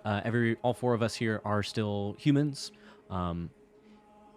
Of the settlement, there are some other, I believe the new term we should use now is species. Some other species around. Quintus herself is an elf, or at least like you. So that startles you a little bit that you see these like pointed ears and sort of that heightened, lengthened bone structure that one often sees in fantasy elves. You see a couple of dwarves, several humans, of course. But you do notice there is like one lizard-like being who kind of resembles Cragnux, different color. And that pops up on your stream, a dragonborn. There is just one of them. As to why that might be, I'll say you're not 100% sure without a roll. Either a roll or you as players putting it together. Quintus starts this meeting here. Well, thank you for coming all here. I know you've heard the news, and I think it's just time that we all really do something about it. We've all heard news from the scouts that there are some strange, metal people who have landed elsewhere on the island and seem to be forming a settlement of their own. While it is true, they have done nothing harmful or hostile to us yet. Our scouts thankfully were able to be, as far as we know, be undetected. We need to figure out what to do about this scenario here. I'm not saying we should outright attack them, but that is not also off the table. We have been ravaged by the Yuan-Ti on the island. A quick flash on your feed and your mind/feed, and you get like a brief glimpse of like a snake person. This reptilian, snake person, serpentine, the Yuan-Ti. We have been plagued by them ever since we landed here. I just want to make sure that if this is just another source of that sort of danger to us here in Brackville, that we address it now before they gain any strength. And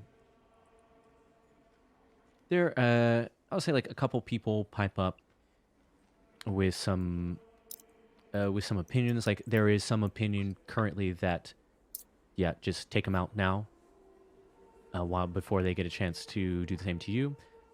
There are some people of the opinion to leave them alone. Some people of the opinion to maybe reach out and try and establish contact with them. What would you all like to contribute to this conversation? I see. Well, let me put on my glasses here. I think I might see a hand raised from Opera. Quint, you do like in character, and Quintus again tries to look respectfully, but you get a little bit of that strange look you got before.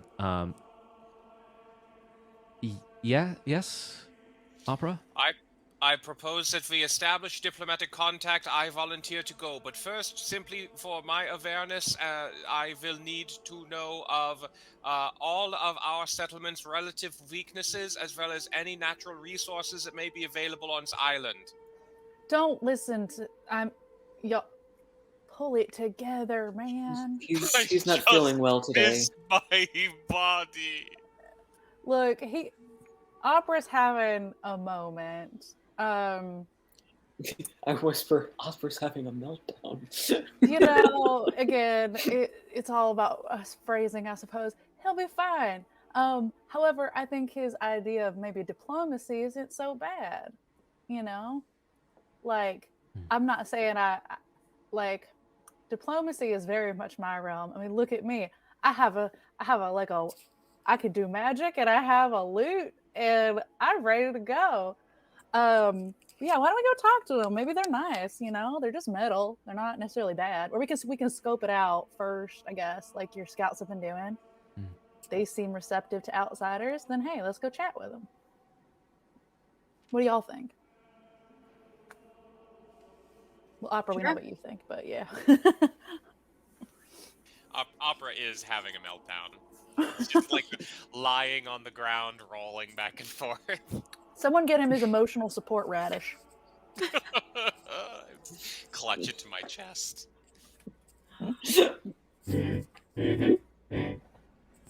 Oh.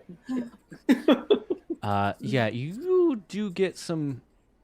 Now, not just from Quintus, you get some concerned looks from other of the leaders of this settlement, kind of looking at you, Opera, with like various levels. Some mostly concerned, but some like He just leaning needs a back. moment, okay? Yeah. Yeah, with the air, right. You do hear a little bit of whispering. It's like, yeah, I mean, I guess that's why Opera is normally kind of one of our scouts. Don't really do this much. Sort of building on your ranger background. Okay.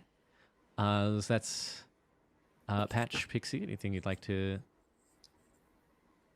say? Well, ask? I don't want to sit around for too long. I'm getting antsy, and I need to be on the go. Let's go. Okay. And Patch, anything? Yeah, I'm always more the talk first approach. I mean, what's the worst that could happen? Okay. Yes, I think. Yeah, I would say that you've made some like good arguments. Like people were kind of. I don't think I'm actually going to ask for a roll here. This argument makes sense. Kind of like check things out before directly destroying them. And something that occurs to you as well, in like some of the arguments from the other people of not outright attacking them. Those who are in favor of outright attacking them, referencing the Yuan-Ti settlement, but the others reference the tenets of Kragnux, and that the Friends of Kragnux are there to defend people in the realm against draconic threats. And if these are metal people, then those are probably not draconic threats.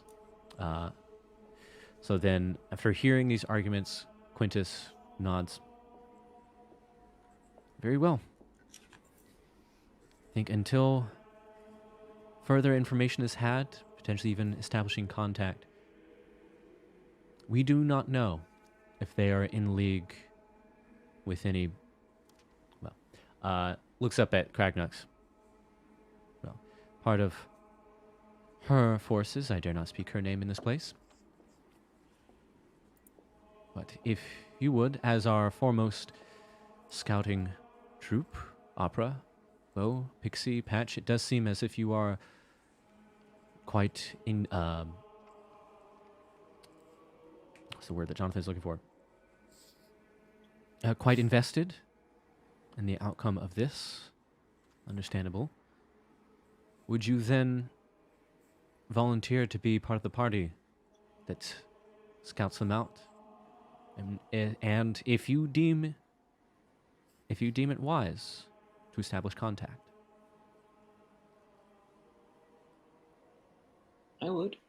Hell yeah. Yeah. Opera bolts up on the ground. Really? Yes. Really. I think we want to use all of our community members to their best strengths, and Opera, I think your strengths lie out in such a scouting mission and not here. Opera jumps up and takes his radish, just spikes it on the ground, and goes, "Whee!" Bounces off the ground. Yes. Cool. Just before this meeting adjourns, then, you do hear a little bit more of a vocal outcry from the opposed camp, like those who are like more in favor of just dealing with this threat now, potential threat now. You hear a couple of opinions along the lines of, look, yeah, they may not be dragon things, but they're made of metal. People can't be made of metal. I think it's all a big trick. You shut your... Okay. Hey, look, everyone's entitled to have opinions, but opinions are like assholes, Everybody's got one. Some of them are just a little stinky. Everyone laughs at this. This is one of those kinds of religions. But hey, look, just because we all look a little bit different, it don't mean if you made of metal or, I don't know, like if you're a little bit scaly or if you're a little bit like got the pointy ears. Like, hey, man, we all coexist. It's cool. And hey, like, metal can be a lot of fun. They might have some cool tricks and things they can do. We can swap resources, technology. It could be... Maybe they're just really hot. I don't know. Let's go find out. You do get a lot of... Sorry, I agree with Bo. We should stop discussing their obvious superiority and go ascertain for ourselves how we will capitulate to their demands. Oh Lord, don't worry. Yep. I think we should go now before Opera We gets should us go in more right trouble. now before Opera loses any of that endearing enthusiasm. You do hear a little blip in your ears, Opera, as you hear. Agreed. But I love it so much. I was expecting, I have lightly edited your comments to sound like a folksy aphorism. And yes, now that we're in this scenario and you all as players have learned a little bit more about what's going on, I can share with some information with y'all for next time. But so you, particularly dear man's, again, you get some uncomfortable looks even from the people who were on your side before. Start capitulate. The demands, I don't really, not comfortable with that. Sir, you are a turnip farmer. Do not pretend you understand the word capitulate. He just means you have so many strengths, and sometimes Opera has trouble using layman's terms. So, and being kind to others. I will ensure he is a layman. just put my hand over Opera's mouth, and I'm like, yeah, like with that. All right, it is settled then. As in the wise words of Cragnux, there is no room for caution in a life lived to the fullest. And I wish the four of you good luck. And cheers. either protecting our settlement or making new friends against, well, the biggest threats of all. And yeah, they all sticking to the customs. The ceremonial flask is then produced and passed around. If you would like to indulge.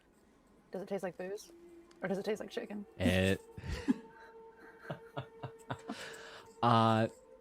To all of you, it smells like booze. Based on that roll before, Bo, it does taste like chicken. Damn it. Can I spout lore about what it might be? What these humble farm hands drink to take their minds off of their awful organic existences? Sure. I love the hatred that Opera has for this place. This is his nightmare. I love it He's so in a much. world they've replaced machinery with just magic. And yeah, Oh, Bo's there. loving it for the novelty. And disgusting. who was it that had the thing where they preferred fully organic? Was it Patch? Yeah. You don't like any sort of cybernetic and stuff. So this is, I'm sure, just like pretty awesome. It is, but then again, Patch isn't the one that ran around looking everything when they first got here. That's more just like curiosity, not so much like. I mean, Bo doesn't really have a ton of cybernetic enhancements, but yeah, I think Bo's just excited for something new and different. Also, just the mental image I have and I can't get away from in my head for what Opera looks like right now is like Bender in the episode where he decides to give himself a downgrade. Yeah, wooden Bender. Yeah, that is the vibe. Now we will wage war against the decadent humans. We're going to teach them our peaceful ways by force. Okay, cool. What'd you roll on that spout lore? A 4. For best you can tell as you at least smell it, up to you whether you actually drink or not. This smells like beer, but this is, to you, this is just primitive beer, not aided by any sort of like sensors or machines to help really like purify and get the best beer possible. This is just like handmade beer, which is absolutely vile to you. Oh, they put their hands in it. I just like hold the mouth of it and like pass it on. I'll see what the metal people drink. It's made of hands. Okay. That I will say then with that there are some kind of like murmurs when you pass this flask without drinking from it. And some the looks continue. Like people are now genuinely becoming suspicious of you. Like this is beyond just like having a weird bad day, nightmare, woke up on the wrong side of the bed. Like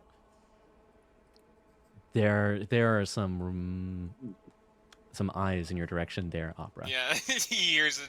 The Opera just goes, "Ooh, murmur." Yeah.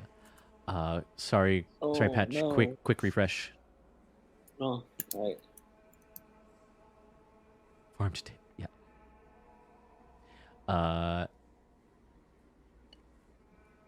Yeah, they likely bust out. So looking at the chat here, they probably bust out something akin to moonshine for other occasions, but you know, now Here, it's chicken here it's beer. beer. Yeah, it's chicken. Yeah, chicken beer or Chicken beer. made of hand beer. It's half of you, I think, perhaps enjoy it. But kind of with this, then the meeting is dismissed. Some of whom leave this temple a little bit quickly with some glances in Opera's direction.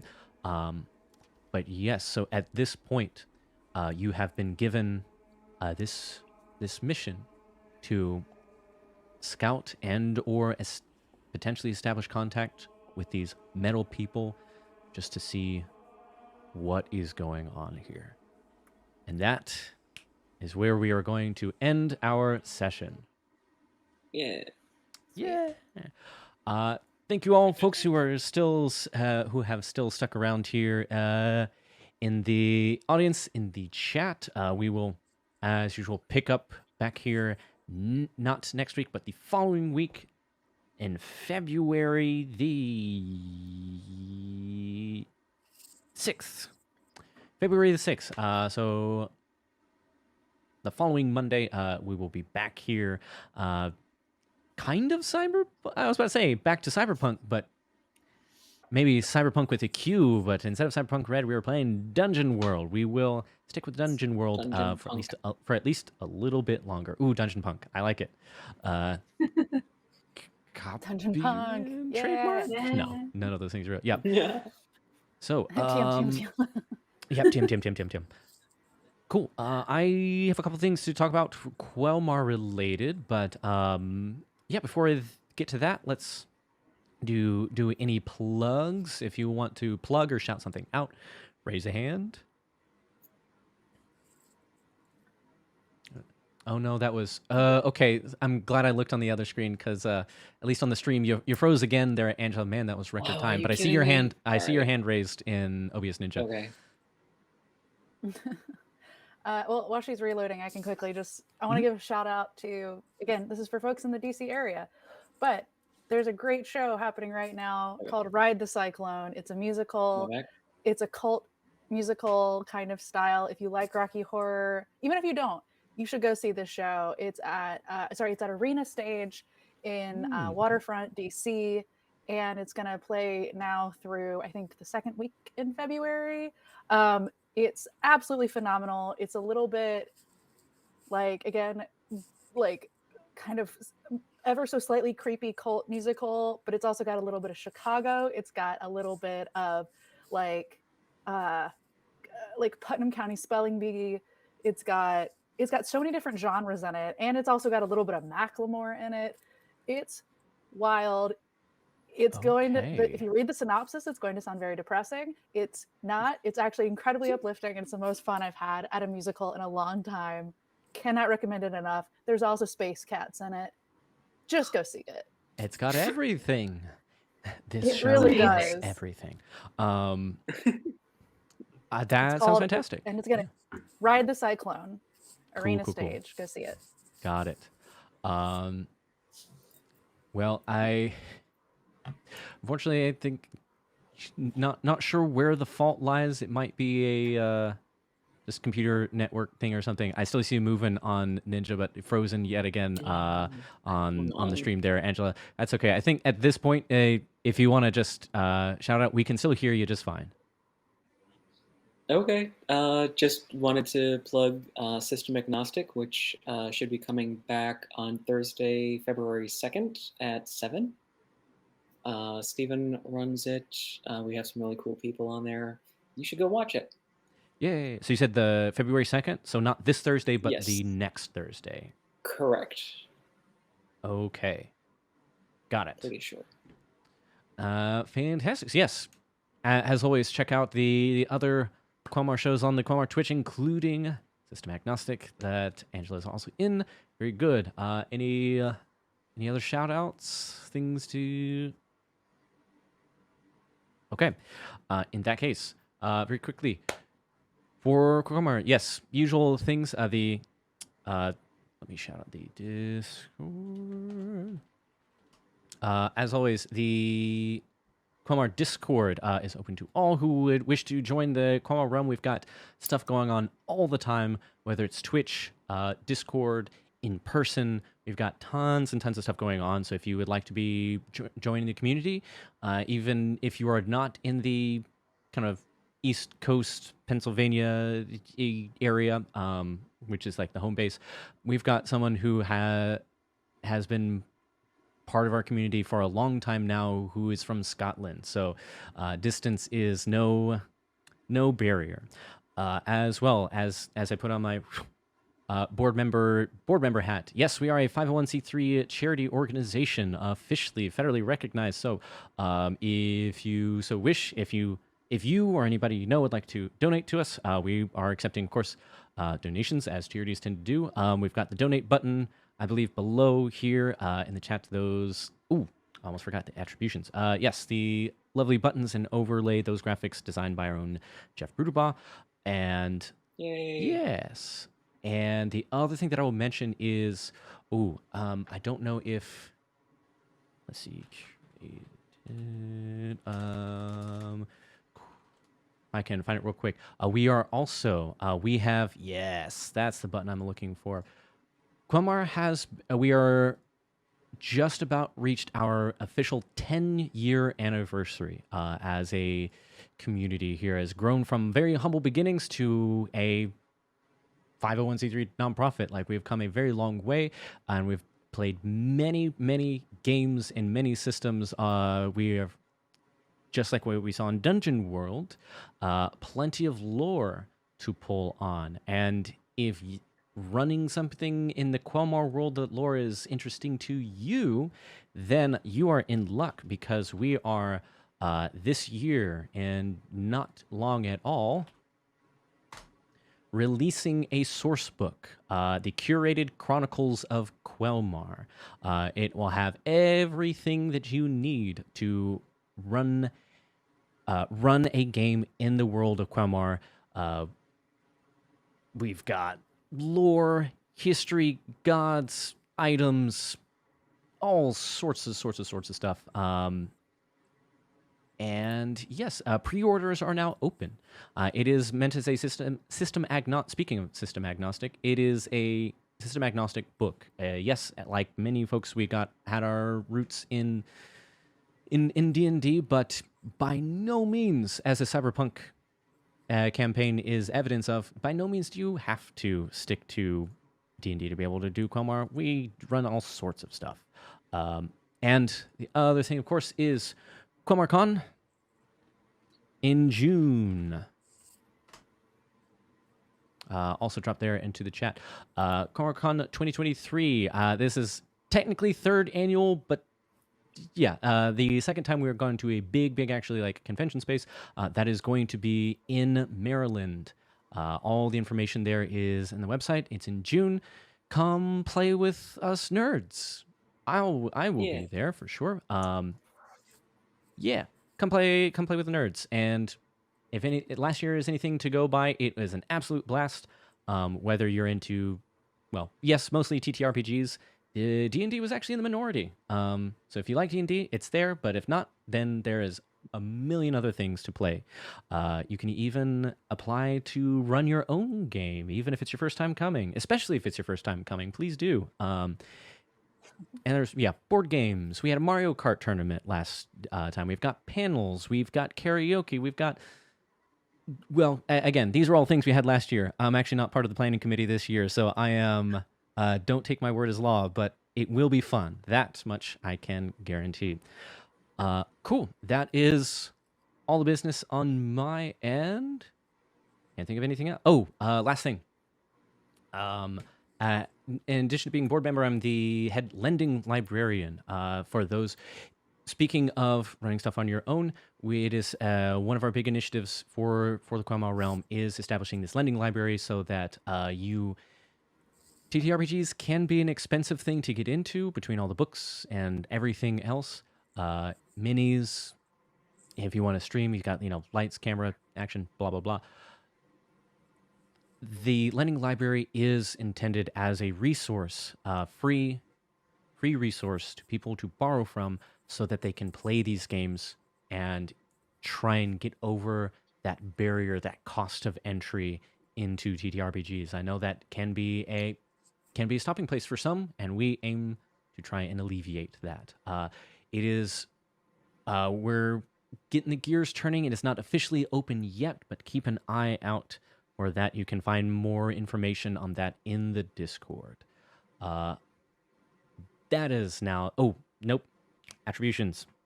Then that is the last thing, and then we will move on.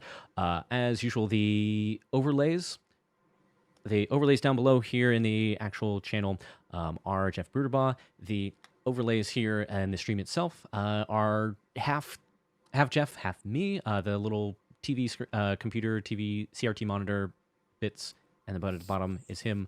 The rest of it is me. And the map, that battle map that we saw, I did make that map with the assistance of Chronos Builder, which is a sci-fi and cyberpunk map maker that you can get on Steam. It is currently in early access, so it's got some growing room, but yeah, I was able to make that lab that we saw with some lighting effect help from Foundry. And the music combination of Tabletop Audio as well as Incompetent, aka Kevin MacLeod. And that, I believe, is, yes, all the things. And so to close out, we will say the thing we always do. Thank you, yes, Unlikely Gamer. All at once. I know we're out of practice, but I know we'll nail it first take. Keep rolling. Those Dice. Nice. Nailed it. Have a good night, everybody. Night.